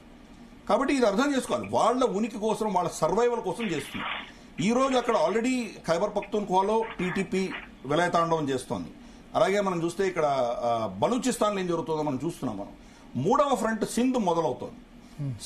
సింధ్లో ఉన్నటువంటి చోళిస్తాన్ ప్రాంతం అంతా కూడా పంజాబ్ సింధ్ ప్రాంతంలో ఉన్నటువంటిది. అది మన థార్ డెసర్ట్ పక్కన ఉంటుంది. దాన్ని వాళ్ళు థార్ అనకుండా వాళ్ళు దాన్ని చోళిస్తాన్ అని పిలుస్తారు. అక్కడ ఈ సింధు నది నీళ్లన్నీ వాళ్ళు డైవర్ట్ చేసి వీళ్ళ ఆర్మీ ఆఫీసర్లకి అక్కడ గేటెడ్ కమ్యూనిటీ పెట్టుకోబోతున్నారు వాళ్ళు. అంటే కింద ఉన్నటువంటి సింధ్ ప్రాంతానికి తాగడానికి కూడా మంచినీళ్ళు ఉండట్లేదు. వ్యవసాయం పక్కన పెట్టండి. కాబట్టి అక్కడ కూడా గొడవ మొదలవుతుంది. ఇమ్రాన్ ఖాన్ జైల్లో ఉన్నా కానీ సమాజాన్ని, వాళ్ళ ఆర్మీని రెండుగా చీల్చాడు. మరి ఇంతటి భయంకరమైన పరిస్థితుల్లో పాకిస్తాన్ని మళ్ళీ కలపాలంటే ఏకైక ఫెవికాల్ వాళ్ళ దగ్గర ఉన్నది భారతదేశాన్ని, హిందువులని హేట్రేట్ చేయడం. అయితే గిరిధర్ గారు, పాకిస్తాన్ ఇచ్చినటువంటి స్టేట్మెంట్ కూడా మీరు విన్నారు కదా. అసలు ఈ అటాక్ మాకు సంబంధం లేదు, ఇండియా ఇంటర్నల్ వార్ అంటుంది. బిగ్గెస్ట్ జోక్ అనుకోవాలా ఇది? అంటే ఇది గుమ్మడికాయలు దొంగ భుజాన్ని తడుకున్నట్టు అన్నట్టు అవుతుంది. ఇది భారత ప్రభుత్వం ఏమైనా చెప్పిందా మీరు దీనికి కారకులని? అఫీషియల్గా మనం ఏం చెప్పలేదు కదా. చెప్పకుండా వాడు ఎందుకు చెప్తున్నాడు ఇది అంతర్గతమైన విషయం అని? రేపు ఎవిడెన్స్ కనుక పాకిస్తాన్ నుంచి వాడు కమ్యూనికేషన్ ఉంది, అక్కడి నుంచి హ్యాండ్లర్స్ ఎవరో చేశారని మనకు చూపిస్తే కనుక అప్పుడేమంటాడు? ఏమీ ఎవిడెన్స్ లేకుండానే ముందరే నాకేం తెలియదు అంటే దాని అర్థం ఏంటి? అంటే నువ్వు ఏదో ఉంది అనే కదా అర్థం. అది భారత ప్రభుత్వం నుంచి ఎక్కడి నుంచైనా వచ్చిందా? ఎవరో స్టేట్మెంట్ ఇవ్వలేదు కదా భారత ప్రభుత్వం. సరే, మీడియా మనం ఆఫ్ కోర్స్ పాకిస్తాన్కి ఆల్రెడీ మనం వాళ్ళకి ఊరేసేసాం, అది వేరే విషయం. కానీ భారత ప్రభుత్వం నుంచి రాజ్నాథ్ సింగ్ గారు కానీ, అమిత్ షా గారు కానీ, మోదీ గారు కానీ, లేదా మనకు ఇతరత్ర మన spokes person, foreign ministry spokes person కానీ, అజిత్ దోవల్ గారు కానీ ఎవరైనా స్టేట్మెంట్ ఇచ్చారా? ఏమన్నారు? దీనికి బాధ్యులు ఎవరో వాళ్ళని వదిలిపెట్టము, ఫస్ట్ స్టేట్మెంట్. రాజ్నాథ్ సింగ్ గారు ఏం చెప్పారు? చంపిన వాళ్ళని ఎలాగో మేము ఫినిష్ చేస్తాం, కానీ వీళ్ళ వెనకాల ఉన్నటువంటి శక్తులను కూడా మేము వదిలిపెట్టమన్నారు. అంతే అన్నారు, కానీ పాకిస్తాన్ అని చెప్పలేదే మనం. దాని వెనకాల శక్తులు ఎవరున్నారో మనకు తెలియదు. అది ఎప్పుడు కనుక్కుంటామో ఎవరున్నారో వాళ్ళని టార్గెట్ చేస్తామని చెప్పి ఎక్కడా పాకిస్తాన్ అనే పదం వాడలేదు. అయినా వాళ్ళు భుజాలు తడుకుంటున్నారు. అంటే వాళ్ళకి ఎంత భయం ఉందో మనం అర్థం చేసుకోవాలి. అది వాళ్ళకి కావాలి. భారతదేశం రిటాలియేట్ చేయాలి. రిటాలియేట్ చేయంగానే ప్రపంచాన్ని వాళ్ళు బ్లాక్మెయిల్ చేసి ఇది న్యూక్లియర్ వార్గా తయారవుతుంది, మీరు భారతదేశాన్ని ఆపండి అని చెప్పి గొడవ పెట్టి మన దగ్గర అంటే ప్రపంచం నుంచి వాళ్ళు పైసలు తీసుకోవడానికి ఒక స్కీమ్ వేసుకున్నారు. దాంతో ఏమవుతుందంటే మన దేశానికి విపత్కరమైన పరిస్థితి వచ్చింది. కాబట్టి మనం కొట్టుకోకూడదు, మనం అందరం కలిసిపోవాలి, మనం అందరం ముస్లిమ్స్, మనం కాఫెర్ల మీద పడాలి, గజ్వా హింద్ చేయాలి అని చెప్పి వాళ్ళలో ఉన్నటువంటి అంతర్గత విభేదాలని కప్పిపుచ్చే దిశగా ఈ ప్రయత్నాలు జరుగుతున్నాయి. కాబట్టి మనం వాళ్ళకి నిజంగా అటువంటి ఛాన్స్ ఇస్తామా లేదా ఇతర వేరే విధంగా వాళ్ళకి దెబ్బ కొడతామన్నది వేచి చూడాలి. సో మనతో పాటు సాయి గారు కూడా ఫోన్ లైన్ లో సిద్ధంగా ఉన్నారు. సాయి గారు, ఇప్పుడు ఆప్షన్స్ ఏమున్నాయి ఇండియా ముందు? ఇప్పుడు సిసిఎస్ మీటింగ్ జరుగుతుంది, కేబినెట్ కమిటీ అండ్ సెక్యూరిటీ. మనం ఏం చేయొచ్చు ఇప్పుడు? అంటే ఇందాక గిరిధర్ గారు చాలా స్పష్టంగా చెప్పారు. యాక్చువల్లీ దాంట్లో నాకు కొంచెం యాడ్ చేస్తాను నేను. ఇందాక వారన్న దాంట్లో ఏంటంటే పాకిస్తాన్, ఇందాక నేను కూడా ఫస్ట్ అన్నది అదే, మనం రిటాలియేట్ చేయాలనే కోరుకుంటుంది పాకిస్తాన్, సందేహం లేదు. కానీ రిటాలియేట్ చేసి మనం ఎలాంటి రిటాలియేషన్ ఇవ్వాలి అనేది చర్చ. ఇప్పుడు ఇజ్రాయెల్ హమాస్ మీద పడ్డట్టుగా రేపు పొద్దున్న లేచి మనము ఫైటర్ జెట్స్ తోటి మిజైల్స్ తోటి అటాక్ చేద్దామా, యుద్ధానికి డైరెక్ట్ గా యుద్ధానికి వెళ్ళిపోయి పాకిస్తాన్ ని డిస్ట్రాయ్ చేద్దామా అని అంటే మేబీ అది వైస్ ఐడియా కాదు. ఒకటి సరే, దాన్ని వార్ రకరకాల పద్ధతుల్లో చేయొచ్చు. ఇప్పుడు ట్రేడ్ పరంగా వార్ చేయొచ్చు. నేను ఒక చెప్తూ ఉన్నాను. యాక్చువల్లీ ట్రేడ్ పరంగా పాకిస్తాన్ ఇప్పుడు ఇవాళ భారతదేశం పైన అందరూ డిపెండ్ అయ్యారు, ముఖ్యంగా మన మార్కెట్ మీద డిపెండ్ అయ్యారు. సో మార్కెట్ మీద డిపెండ్ అయినప్పుడు మనతో లావాదేవీలు జరుపుతూ పాకిస్తాన్ తో లావాదేవీలు జరుపుతున్న దేశాలు మేబీ మనం అసలు మీరు మాతో కావాలి వాళ్ళతో కావాలి తేల్చుకోండి అని చెప్పే ఒక రోజు రావచ్చేమో.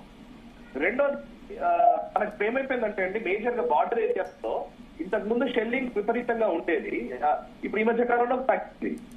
పాకిస్తాన్ ఏమైపోయిందంటే వాళ్ళ ఎంప్లాయ్మెంట్ అంతా కూడా పాకిస్తాన్ తో ఇబ్బందులు ఉండడంతో కొంత వాళ్ళ వరకు నార్త్ అంటే పాకిస్తాన్ వైపుకు మళ్ళించారు.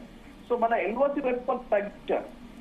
సో వాళ్ళకి అటువైపు నుంచి ఆఫ్ఘనిస్తాన్ నుంచి ప్రెషర్ చేయడము, అట్ ద సేమ్ టైం మన వైపు కూడా ప్రెషర్ కావాలి. షెల్లింగ్ వాట్ చేయడం కాదు, మనం షెల్లింగ్ చేయొచ్చేమో. సో ఆ ప్రెషర్ ని మనము ఇవ్వడము, లేకపోతే ఎట్లాగో గన్మెన్ కిల్డ్ అనే న్యూస్ ఈ మధ్య కాలంలో రెగ్యులర్ గా వస్తున్నాయి పాకిస్తాన్ చాలా మంది. ఒక చిన్న లాజిక్ ఉందండి ఇందులో. మేజర్ గా మనము టెర్రరిస్టులను చంపుతున్నాము, టెర్రరిస్ట్ ఎవరెవరు ఉన్నారో వాళ్ళని కొడుతున్నాము, వాళ్ళ పని అయిపోతుంది. ఇప్పుడు మొన్న లాస్ట్ ఎయిర్ స్ట్రైక్ చేసినా, అంటే సర్జికల్ స్ట్రైక్ చేసినా, లేకపోతే అల్పోస్ గన్మెన్ రూపంలో చాలా చనిపోతున్నారు, ఇవన్నీ జరుగుతున్నాయి. కానీ ఆ పెయిన్ పాకిస్తాన్ ఎస్టాబ్లిష్మెంట్ కి రాదు. పాకిస్తాన్ ఎస్టాబ్లిష్మెంట్ ఆ పెయిన్ ని తీసుకునే విధంగా ఏం చేస్తామో అదే దీనికి సొల్యూషన్. ఇందాక గిరిధర్ గారు ఫస్ట్ అన్నది అదే. యాక్చువల్లీ మన దేశము ఆర్థికంగా గెలుస్తున్నాం అనేక సందర్భాలు, దాంతో ఆర్థిక గెలుస్తోంది, కానీ ప్రభుత్వం ఓడిపోతోంది. అంటే ఆర్మీ మన విజయాన్ని అందిస్తుంది, కానీ ప్రభుత్వం నెగోషియేషన్ టేబుల్ మీద అక్కడ మనం తీసుకోకుండా మనం యుద్ధం గెలిస్తే సరిపోదు. లాహోర్ ఆక్యుపై చేసుకుంటాం మనం, కానీ మనము ఆదిపూర్ బాద్ మనం తీసుకోలేదు. వాళ్ళకే అప్డేట్ అయిపోయింది. ఈవెన్ 71 లో మన బంగ్లాదేశ్ బార్ గెలిచాము, 30,000 మంది సైనికులు పట్టుకున్నాము, కానీ ఒక అంగుళమన్న మనకు వచ్చిందా? ఇంతకుముందు గిరిధర్ గారు అదే అన్నారు, మన స్టేటస్ కో కంట్రీ ఆర్మీ గెలుస్తుంది, కానీ ప్రభుత్వ పరంగా గెలవాలి. అది ఈ మధ్య కాలంలో. కానీ ఇప్పుడు రెండు న్యూక్లియర్ పవర్స్, న్యూక్లియర్ వెపన్స్ ఉన్న కంట్రీస్, సో ఎవరి మీద పూర్తిగా గెలవడం అన్న సాధ్యం కాదు. అప్పుడు 1971 లో బంగ్లాదేశ్ యుద్ధంలో సాధ్యమైందో కానీ ఇప్పుడైతే సాధ్యం కాదు. యాక్సెప్ట్ చేయాల్సింది కదా అని ఎవరు అన్నారు? చేయొచ్చా? ఇప్పుడు ఎవరన్నారు? పాకిస్తాన్ పూర్తిగా భస్మీపట్టణం చేయొచ్చా? పూర్తిగా చేయొచ్చు. అంటే మీ దృష్టిలో భస్మీపట్టణం అంటే ఏంటి? వాళ్ళ మీద న్యూక్లియర్ బాంబులు వేసేయడం అనేనా? అది కాదు. మనకు వాళ్ళకి ఖర్చులు, వాళ్ళ కాస్ట్ ఇంక్రీజ్ చేసుకుంటే, ఖర్చు అన్నది మంచిది కాదేమో, వాళ్లకు బతకడానికి వాళ్ళు బతకలేనటువంటి స్థితికి తీసుకురావాలి వాళ్ళని. ఎవరు? ప్రజలతో వాళ్ళకి సంబంధం లేదు. ఇప్పుడు అఫీషియల్ గా వాళ్ళ స్టాటిస్టిక్స్ చెప్తున్నాయి, మోర్ దాన్ 50% పవర్టీ లైన్ కిందికి వెళ్ళిపోయారు ఆ దేశంలో ఈరోజు. అలాగే వాళ్ళకి 25 కోట్ల జనాభా ఉంది, దాంట్లో 2 కోట్ల మంది చనిపోతే వాళ్ళకి ఏమి నష్టం లేదు వాళ్ళకి. కాబట్టి మీరు ఎంతమందిని చంపితే అంతమంది రక్త బీజుడిలాగా పుట్టుకొస్తుంటారు వాళ్ళు. వాళ్ళని చంపి లాభం లేదు. ఖర్చు ఎవరికి అవ్వాలి, కష్టం ఎవరికి రావాలి? ఇందాక సాయి కూడా చెప్పారు కదా, ఎస్టాబ్లిష్మెంట్కి రావాలి. ఎస్టాబ్లిష్మెంట్ అంటే ఎవరు? వాళ్ళ ఆర్మీ, వాళ్ళ బ్యూరోక్రసీ, వాళ్ళ డీప్ స్టేట్, ఐఎస్ఐ, ఇవన్నీ కూడా. వాళ్ళు ఏం చేశారంటే ఆ దేశంలో ఉన్నటువంటి బిజినెస్లన్నీ వాళ్ళ చేతిలో ఉన్నాయి. టాయిలెట్ పేపర్ దగ్గర నుంచి తీసుకొని మీకు ఎయిర్ క్రాఫ్ట్ల దగ్గర, ప్రైవేట్ ఎయిర్లైన్స్ దగ్గర నుంచి తీసుకొని, సెక్యూరిటీ సర్వీసెస్ దగ్గర నుంచి తీసుకొని, మీకు బట్టర్, ఎగ్స్ అన్ని కూడా ప్రతి అంశము వాళ్లే బిజినెస్ చేస్తున్నారు. అగ్రికల్చర్, వ్యవసాయం చేస్తుంది వాళ్ళ ఆర్మీ. అక్కడ దెబ్బ కొట్టాలి. But 90% revenue coming from Sindh region కదా, కరాచీ డజంట్ మ్యాటర్. పంజాబ్ యా చెప్పండి భరత్ గారు. ఒక విషయం ఉంది అందులో. యాక్చువల్లీ అక్కడ ఈ డ్యూయల్ సిటిజన్షిప్ అనేది ఉంది కదా. సో ఆర్మీ చీఫ్లు కానివ్వండి, లేకపోతే పొలిటికల్ లీడర్ కానివ్వండి, పెద్ద పెద్ద వాళ్ళు ఎవరైనా కానివ్వండి, అయితే వాడు జైల్లో ఉంటాడు పదవి అయిపోయిన తర్వాత, లేదంటే వాడు విదేశాల్లోనో సెటిల్ అయిపోతాడు. ఈ ఉన్నంత కాలం కూడా వాళ్ళు సర్వీస్ లో ఉన్నంత కాలం కూడా ఉన్న డబ్బులన్నింటినీ తీసుకొని ఏ గల్ఫ్ లోనో, లేకపోతే ఇక్కడ ఏ యుఎస్ లోనో, యూకే లోనో, లేకపోతే ఏ ఐలాండ్ లోనో, మంచి మంచి రిసార్ట్ లోనో, వాటిలో వీటిలోనే పెట్టుకొని ఈ మెయిన్ వాళ్ళందరూ కూడా వెళ్ళిపోతారు, దేశంలో ఉండరు. ఈ మామూలు సాధారణ ప్రజలందరూ కూడా మలమల మాడిపోతూనే ఉంటారు. సో అంటే అందుకే ఎప్పుడు అంటుంటారు, ఒక జోక్ ఏంటంటే అన్ని దేశాలకు ఆర్మీ ఉంటుంది కానీ ఆర్మీ కోసం పాకిస్తాన్ ఉంది అని. సో అట్లా అనమాట. సో వాళ్ళ కోసం దేశం ఉందన్నమాట. అందుకే ఇందాక గిరిధర్ గారు అన్న దాంట్లో పాయింట్ ఏంటంటే పాకిస్తాన్ ఇస్ ఐడియాలజీ అని అంటే దట్ ఐడియాలజీ అదొక భారత వ్యతిరేకతతోటి, ఒక తెలియని ఒక ల్యాండ్ లార్డ్స్ తో మొదలైనటువంటి ఒక ఫ్యూడలిస్టిక్ ఇస్లామిక్ మతోన్మాద ideology. That is the biggest problem. అంటే ఇప్పుడు మీరు అన్నారు పూర్తిగా కాకుండా ఈ మెకానిజం ని, ఈ సిస్టమ్ ని ఎలిమినేట్ చేయొచ్చు అంటారు. ఎలిమినేట్ వార్ ద్వారా లేకపోతే ఫైనాన్షియల్ వారా? మనకు యుద్ధం కాదు, సిస్టమ్ ని ఎలిమినేట్ చేయడం కాదు, వాళ్ళకి ఎక్కడ కష్టం వస్తుందో అక్కడ మనం టార్గెట్ చేయాలి. ఇప్పుడు మనం చూస్తున్నాం పాకిస్తాన్ లోపల అన్నోన్ గన్మెన్ చాలా ఫేమస్ అయ్యారు కదా, అజ్ఞాత్ బందూకుదారులు. వీళ్ళెవరో తెలియదు కానీ భారత వ్యతిరేక శక్తులు మాత్రమే చనిపోతున్నాయి అక్కడ. అవునా? కశ్మీరీ ఉగ్రవాదులు చనిపోతున్నారు, ఖలిస్తానీలు చనిపోతున్నారు, వీళ్ళిద్దరే చనిపోతున్నారు. వీళ్ళిద్దరికీ ఎందుకు పరిమితి చేయాలి? రేపటి రోజు అసీం మునీర్ కుటుంబం ఎవరన్నా టార్గెట్ చేస్తే వాళ్ళు కొట్టుకుంటారు కదా, మనకేం సంబంధం? ఇప్పుడు పాకిస్తాన్ మీరు అన్నట్టు స్టేట్మెంటే కదా, అంతర్గతమైన విషయాలు వాళ్ళు ఏదో కొట్టుకుంటారు, మనకేం తెలుసు? వాళ్ళు ఎవరైనా అరెస్ట్ చేసి మీరు తీసుకురండి జైల్లో, మనం కోర్టులో హాజరుపరచండి. మీ వాళ్ళే కదా. ఇంతమంది ఇన్ని అటాక్స్ జరిగినా కానీ కూడా ఒక్క కేసులో కూడా ఎవరిని పట్టుకోలేకపోయారు. సీసీటీవీ ఫుటేజ్లు ఉన్నాయని పట్టుకోలేకపోయారు. వాళ్ళని ఎవరిని ముందర తీసుకొచ్చి అవును భారతదేశం నాకు ఐఎస్ఐనే, నాకు రా అనే మాకు పైసలు ఇచ్చింది ఎవడ చెప్పగలిగాడా? సో ఇంతవరకు మనం అక్కడ పాకిస్తాన్తో ఇంటర్ఫేర్ అవ్వలేదు. పాకిస్తాన్ సైన్యము వాళ్ళ అంతర్గతమైన విషయాలు ఇంటర్ఫేర్ అవ్వలేదు. మనకు వ్యతిరేకమైన శక్తులు మాత్రమే టార్గెట్ చేశాం. ఇప్పుడు ఆ కాస్ట్ని ఎస్కలేట్ చేసి వాళ్ళ డీప్ స్టేట్ని మనం టార్గెట్ చేయడం మొదలు పెడితే వాడి పరిస్థితి ఏంటి? సో అది నేను చెప్తున్నాను. అసిమెట్రికల్ వార్ని అసిమెట్రికల్ గానే ఎదుర్కోవాలి. ఇది మనకి ఏదో కొత్తగా పదాలు ఏదో బ్రిటిష్ వాళ్ళు ఇచ్చిన పదాలతో మనం వాడుకుంటున్నామని కాదు. మన సంస్కృతిలో మన పురాణ ఇతిహాసాలు ఇవన్నీ ఉన్నాయి. భీష్ముడుగా యుద్ధం చేసినంత కృష్ణుడు ఊరుకున్నాడు. ఆయన ఎప్పుడైతే అష్టవసువుల్లో ఒకటిగా వసువుగా యుద్ధం చేయడం మొదలు పెట్టాడో శ్రీకృష్ణుడు సుదర్శన చక్రం తీసుకొని బయలుదేరాడు ఆయన మీదకి. అంటే నువ్వు అసిమెట్రికల్ యుద్ధం చేస్తే నేను కూడా అసిమెట్రికల్ యుద్ధం చేస్తాను. ఇందాక నేను సాయి గారితో డిస్కస్ చేశాను. ఒకటి, అసలు కాశ్మీర్లో అసెంబ్లీ ప్రభుత్వాలు ఇవన్నీ అవసరమా? జమ్మూ కాశ్మీర్లో పర్మనెంట్ గా కేంద్రపాలిత ప్రాంతం ఉంటే నష్టమైంది. అండమాన్ నికోబార్, లక్షద్వీపులు పర్మనెంట్ గా కేంద్రపాలిత ప్రాంతం లేదా? ఎందుకు అక్కడ ఒమర్ అబ్దుల్లా లేకపోతే ఈ ప్రభుత్వాలు అయితే కాంగ్రెస్ బీజేపీ అక్కడ అధికారంలోకి రావడం అసాధ్యం. ఎందుకంటే 90 సీట్లు ఉన్నాయి. 90 సీట్లో కాశ్మీర్కు 47 సీట్లు ఉన్నాయి. ఆ 47 సీట్లో కాంగ్రెస్ బీజేపీకి రావు. అయితే మహబూబా ముఫ్తీకి వస్తాయి, లేకపోతే ఉమర్ అబ్దుల్లాకి వస్తాయి. సో కాంగ్రెస్ బీజేపీ గవర్నమెంట్ అనేది ఏర్పాటు కావడం అసాధ్యం. ఈ మహబూబా ముఫ్తీ లేకపోతే ఉమర్ అబ్దుల్లా అక్కడ టెర్రరిస్టుల పట్ల సాఫ్ట్ గా ఉంటారు. లోకల్ పోలీస్ ఏమో వాళ్ళ చేతిలో ఉంటుంది. లోకల్ పోలీస్కు మీరు అన్నట్టు అడవులు వీటి గురించి లోకల్ పోలీసులకు అవగాహన ఉంటుంది. డెమోగ్రఫీ, ఆర్మీ వెళ్ళినా BSF వెళ్ళినా ముందు ఫస్ట్ లేయర్ సెక్యూరిటీ వీళ్ళు కదా. అక్కడే లూపోల్ ప్రభుత్వం అయిన తర్వాత ఇప్పుడు 4 సంవత్సరాలుగా ఆర్టికల్ 370 రద్దు జరిగిన తర్వాత మేజర్ ఇన్సిడెంట్ పెద్దగా జరగలేదు. ఇప్పుడు ఎప్పుడైతే ఈ ప్రభుత్వం ఉమర్ అబ్దుల్లా ప్రభుత్వం ఏర్పడిందో మళ్ళీ సాఫ్ట్ టువర్డ్స్ టెర్రరిజం లేకపోతే వాళ్ళకి సహకారం అందించేవాడు. సో పర్మనెంట్ గా కేంద్రపాలిత ప్రాంతం ఉంటే నష్టమైంది. అండమాన్ నికోబార్ దీవుల్లో ఉంది కదా, లక్షద్వీప్ లో పర్మనెంట్ గా కేంద్రపాలిత ప్రాంతం ఉంది కదా. ఎందుకు అక్కడ ఎన్నికలు అవన్నీ 10 సంవత్సరాల తర్వాత చూద్దాం, సిచ్యువేషన్ ఇంప్రూవ్ అయిన తర్వాత. కరెక్ట్. ఆ విషయంలో నేను కొంత మీతో ఏకీభవిస్తాను నేను. కానీ మీరు చెప్పిన వాటిలో కొన్ని అంశాలు కొన్ని తేడాగా ఉన్నాయి. చెప్పండి. ఫస్ట్ ఫండమెంటల్ గా మనం అర్థం చేసుకోవాల్సింది ఉమర్ అబ్దుల్లా చేతిలో లా అండ్ ఆర్డర్ లేదు. లా అండ్ ఆర్డర్ అడ్మినిస్ట్రేషన్ ఐఏఎస్లు వీళ్ళందరూ కూడా కేంద్ర ప్రభుత్వం అధీనంలోనే ఉన్నారు. వాళ్ళని స్టేట్ పోలీస్ వాళ్ళ చేతిలో లేదు. స్టేట్ పోలీస్ సెంట్రల్ గవర్నమెంట్ కంట్రోల్లో ఉంది. ఇప్పుడు లేదు, ఇంతకు ముందు ఇప్పుడు లేదు. యూనియన్ టెరిటరీ అయిన తర్వాత లేదు. యూనియన్ టెరిటరీ అవ్వక ముందర వాళ్ళ అధీనంలో ఉండేది. బట్ ఎంతైనా ఇప్పుడు పవర్ లో ఉన్న వాళ్ళకి దే హావ్ ఇన్ఫ్లుయెన్స్ కదా. ఇది కేంద్ర ప్రభుత్వం చేసిన తప్పులు ఏంటని చెప్తాను నేను. కేంద్ర ప్రభుత్వం ఏం చేసిందంటే కేఎస్ఏ క్యాడర్, మన ఐఏఎస్ లాగా వాళ్ళు కేఎస్ క్యాడర్ అంటారు, కశ్మీర్ అడ్మినిస్ట్రేటివ్ సర్వీస్ క్యాడర్ ని ఐఏఎస్ తో దాన్ని ఈక్వేట్ చేశారు. ఇప్పుడు వాళ్ళు కూడా ఐఏఎస్ అయిపోయారు. ఓకే. ఆర్టికల్ 370 సవరణ మీరు తీసేశారన్నారు, తీయలేదు. ఆర్టికల్ 370 ఇప్పుడు కూడా ఇంకా కాన్స్టిట్యూషన్ లో ఉంది. దాని అప్లికబిలిటీ టు కాశ్మీర్ ఒకటే కట్ చేశారు అంతే. ఎనీవే అది టెక్నికాలిటీ. అది జరిగిన తర్వాత వీళ్ళని ఎప్పుడైతే సేమ్ క్యాడర్ కింద చేశారో ఇమ్మీడియట్ గా అక్కడ ఉన్నటువంటి బ్యూరోక్రసీ, అక్కడ ఉన్నటువంటి కమిషనర్స్, అక్కడ ఉన్నటువంటి ఆఫీసర్లు ఎవరైతే ఉన్నారో ఒకరిని ఒరిస్సాకి, ఒకరికి నాగాలాండ్, ఒకరు గుజరాత్, ఒకరు తమిళనాడుకి ట్రాన్స్ఫర్ చేయవలసింది. ఇక్కడి నుంచి తీసుకెళ్లి అక్కడ పెట్టవలసింది. మనం అది చేయలేదు. ఇన్ఫాక్ట్ నేను సాయి కాశ్మీర్కి వెళ్ళినప్పుడు అక్కడ యాక్చువల్గా గ్రౌండ్ లెవెల్లో మేము చూసాం. మేము పరిస్థితి ఏంటంటే సెక్రటేరియట్ కి గతంలో ఇదివరకు ఈజీగా వెళ్లేవాళ్ళు. ఇప్పుడు సెక్రటేరియట్ నుంచి పర్మిషన్ వస్తే గానీ మీరు ఎవరు వెళ్ళడానికి వీల్లేదు. సో ఒక శల్యసారథ్యం చేశారు వాళ్ళు. ప్రభుత్వం ఏమో కేంద్ర ప్రభుత్వం అధీనంలో ఉంది, కానీ బ్యూరోక్రసీ మాత్రం క్వైట్ గా వెనక నుంచి వాళ్ళు మనకు వ్యతిరేకంగా చాలా చేశారు వాళ్ళు. కాబట్టి మనకు ఆ సినిమాలో ఉంది కదా డైలాగ్, మనకు పల్లవి జోషి డైలాగ్, సర్కార్ కిసీకా భీ హో సిస్టమ్ హమారా హీ చల్తా హై. అలా నడిపించారు దాన్ని వాళ్ళు. కేంద్ర ప్రభుత్వం చేసిన తప్పు అది. వాళ్ళు ఇమ్మీడియట్ వాళ్ళందరినీ అక్కడ తీసేయవలసింది. ఫ్రెష్ గుజరాత్ క్యాడర్ మీరు ఇష్టం, రాజస్థాన్, పంజాబ్ క్యాడర్ ఎవరైనా తీసుకొచ్చి పెట్టవలసింది. ఆ మొదటి తప్పు చేశారు వాళ్ళు. రెండవది అక్కడ ఉన్నటువంటి శాంతిని వీళ్ళు అయిపోయింది, మేము చాలా సాధించాము అని వీళ్ళు మభ్యపడ్డారు. యాక్చువల్గా ఒక రంజాన్ టైంలో వెళ్ళాము, నేను సాయి వెళ్ళినప్పుడు ఒక రమదాన్ పీరియడ్ లో వెళ్ళాము. సాయంత్రం వాళ్ళు రోజా అయిపోయి వాళ్ళు భోజనం చేసి వాళ్ళు నమాజ్ చేసే సమయానికి ఎగ్జాక్ట్ గా అదే టైంకి పవర్ కట్ అయ్యేది.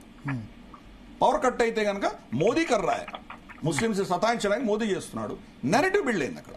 ఇదేమన్నా అక్కడ లెఫ్టినెంట్ గవర్నర్ దాకా వెళ్ళిందా? వెళ్ళలేదు. మేము మా సోర్సెస్ తోటి మేము కనుక్కుంటే మాకేం తెలిసిందంటే ఎలక్ట్రిసిటీ డిపార్ట్మెంట్ లో అదే పనిగా చేస్తున్నారు. ఈ నెరేటివ్ బిల్డ్ అవుతుంది.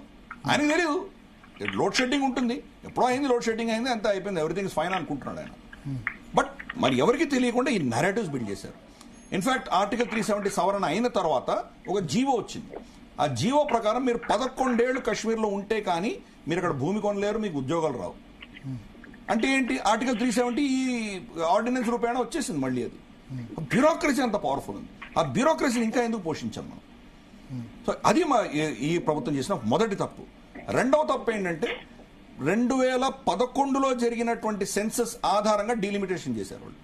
2011 సెన్సస్ అనేది చాలా బూతు. కశ్మీర్ లో ఉన్నటువంటి ముస్లింలని అక్కడ జమ్మూలో కూడా చూపించి, రెండిట్లో కూడా చూపించి వాళ్ళు డెమోగ్రాఫిక్ చేంజ్ చేశారు వాళ్ళు. దానికే ఇంకెక్కువ గొడవ చేశారు కదా, కశ్మీర్ జమ్మూలో సీట్లు పెరుగుతున్నాయి. అందుకనే ప్రభుత్వం ఏం చేయవలసిందంటే దేశవ్యాప్తంగా ఎప్పుడైతే మళ్ళీ మనకు సెన్సస్ జరుగుతుందో అంతవరకు ఆగవలసింది. కశ్మీర్ లో కానీ ఇక్కడ ఒకటి నేను చెప్తాను, ఇక్కడ సో కోర్టుల్ని మనం క్రిటిసైజ్ చేయకూడదు. ఆర్టికల్ 370 రద్దు సమంజసమే అని చెప్పి సాధ్యమైన త్వరగా ఎన్నికలు పెట్టండి అని కోర్టు ఫోర్స్ చేసింది. నిజానికి ఇటువంటి విషయాల్లో నా అభిప్రాయం చెప్తున్నా, వ్యక్తిగత అభిప్రాయం, ఇవి ఇంటెలిజెన్స్, సెక్యూరిటీ ఇవన్నీ కోర్టులు కాదు నిర్ణయించాల్సింది. నేషనల్ సెక్యూరిటీ అడ్వైజర్, హోంశాఖ, కేంద్రం డిసైడ్ చేయాల్సింది. ఇప్పుడు ఎవరు రెస్పాన్సిబిలిటీ? ప్రభుత్వమే రెస్పాన్సిబుల్. కోర్టులో నేను తప్పుపట్టను. నేను ఎన్నికలు తొందరగా పెట్టండి చెప్పడం, కోర్టులు చెప్పినంత మాత్రం దీన్ని యాక్సెప్ట్ చేయమని మీకు ఎవరు చెప్పారు? అక్కడ సెక్యూరిటీ బాగా లేదు, ఇంకా మేము పటిష్టం చేయాలి గ్రిడ్ ని, అక్కడ మాకు ఇంకా కాన్ఫిడెన్స్ రావట్లేదు అని ప్రభుత్వం చెప్తే కోర్టు కాదు కదా, ఎవరు కూడా దాన్ని ఏం ఆపలేరు మిమ్మల్ని. ఈ నిర్ణయం ప్రభుత్వాన్ని. ఎన్నోసార్లు జమ్మూ కాశ్మీర్ లో గతంలో కూడా ఎన్నికలు నిర్వహించండి అని కోర్టులు లాంటివి చెప్పినా కానీ కూడా వీళ్ళు నిర్వహించలేదు. ప్రభుత్వం తలుచుకుంటే చాలా చేయొచ్చు. సెక్యూరిటీ ఇప్పుడు కూడా ఇంకా అవ్వలేదు. టూరిజం పెరుగుతోంది, కానీ అయినంత మాత్రాన అక్కడ ఇంకా సిచ్యువేషన్ స్టెబిలైజ్ అవ్వలేదు అని నిర్ణయం ప్రభుత్వం చేయొచ్చు. ప్రభుత్వం చేయలేదు. ప్రభుత్వం ఇన్ఫాక్ట్ ఎక్కడ దాకా వెళ్ళిపోయారంటే దానికి ఫుల్ స్టేట్ హుడ్ కూడా ఇవ్వడానికి సిద్ధపడ్డారు వీళ్ళు. తొందరపాటు చర్య. కాబట్టి ఇటువంటి రెండు తప్పిదాలు నేను దాకా చెప్తుంటే మీరు మళ్ళీ ప్రశ్నించారు. మొదటి తప్పిదం అడ్మినిస్ట్రేషన్ చేంజ్ చేయకపోవడము, రెండవది సెన్సస్ చేయకపోవడము, డీలిమిటేషన్ చేయడం, దానివల్ల ఎన్నికలకు వెళ్లడం. ఈ యొక్క ప్రక్రియ అంతా కూడా రెండవ తప్పిదం. నేనేమంటానంటే అక్కడ అసెంబ్లీ అసలు ఉండాల్సిన అవసరం లేకుండా రద్దు చేస్తే నష్టమేందా? చేయొచ్చా? ఉండొచ్చు. ఇంపాక్ట్ అసెంబ్లీకి పవర్ ఏముంటుందండి? అసెంబ్లీకి ఏం పవర్ లేదు. ఎమ్మెల్యేలు ఉన్నారు, వాళ్ళ ఇన్ఫ్లుయెన్స్ ఉంటుంది కదా. ప్రభుత్వం ఉన్న తర్వాత ఇన్ఫ్లుయెన్స్ లేకుండా ఉంటుందా? రాష్ట్ర ప్రభుత్వం ఉన్న తర్వాత లేదు. అలా కాదు, మన రాష్ట్రాన్ని చూస్తున్నారు మీరు, అలా లేదు అక్కడ. బట్ ఎంతో కొంత ఇంపాక్ట్ ఉంటుంది. మీరు అండమాన్ గురించి చెప్పారు, లక్షద్వీప్ గురించి చెప్పారు. అక్కడ ఉన్నటువంటి వాళ్ళకి ఏం పవర్స్ ఉంటాయి? మీ కాలనీ, మీ బస్తీకి సంబంధించి మీరు రోడ్లు వేసుకుంటారా, పైప్ లైన్ వేసుకుంటారా, డ్రైనేజ్ చేసుకుంటారా, ఇంత తప్పితే వాళ్ళకి ఏమీ లేదు. పవర్స్ లేవు వాళ్ళకి. ఇన్ఫాక్ట్ మీకు మీ డిపార్ట్మెంట్ కి, మీ సంబంధించినటువంటి శాఖకు సంబంధించిన ఆఫీసర్ ఎవరైతే ఉన్నాడో అతను కూడా మీరు ట్రాన్స్ఫర్ చేయలేరు.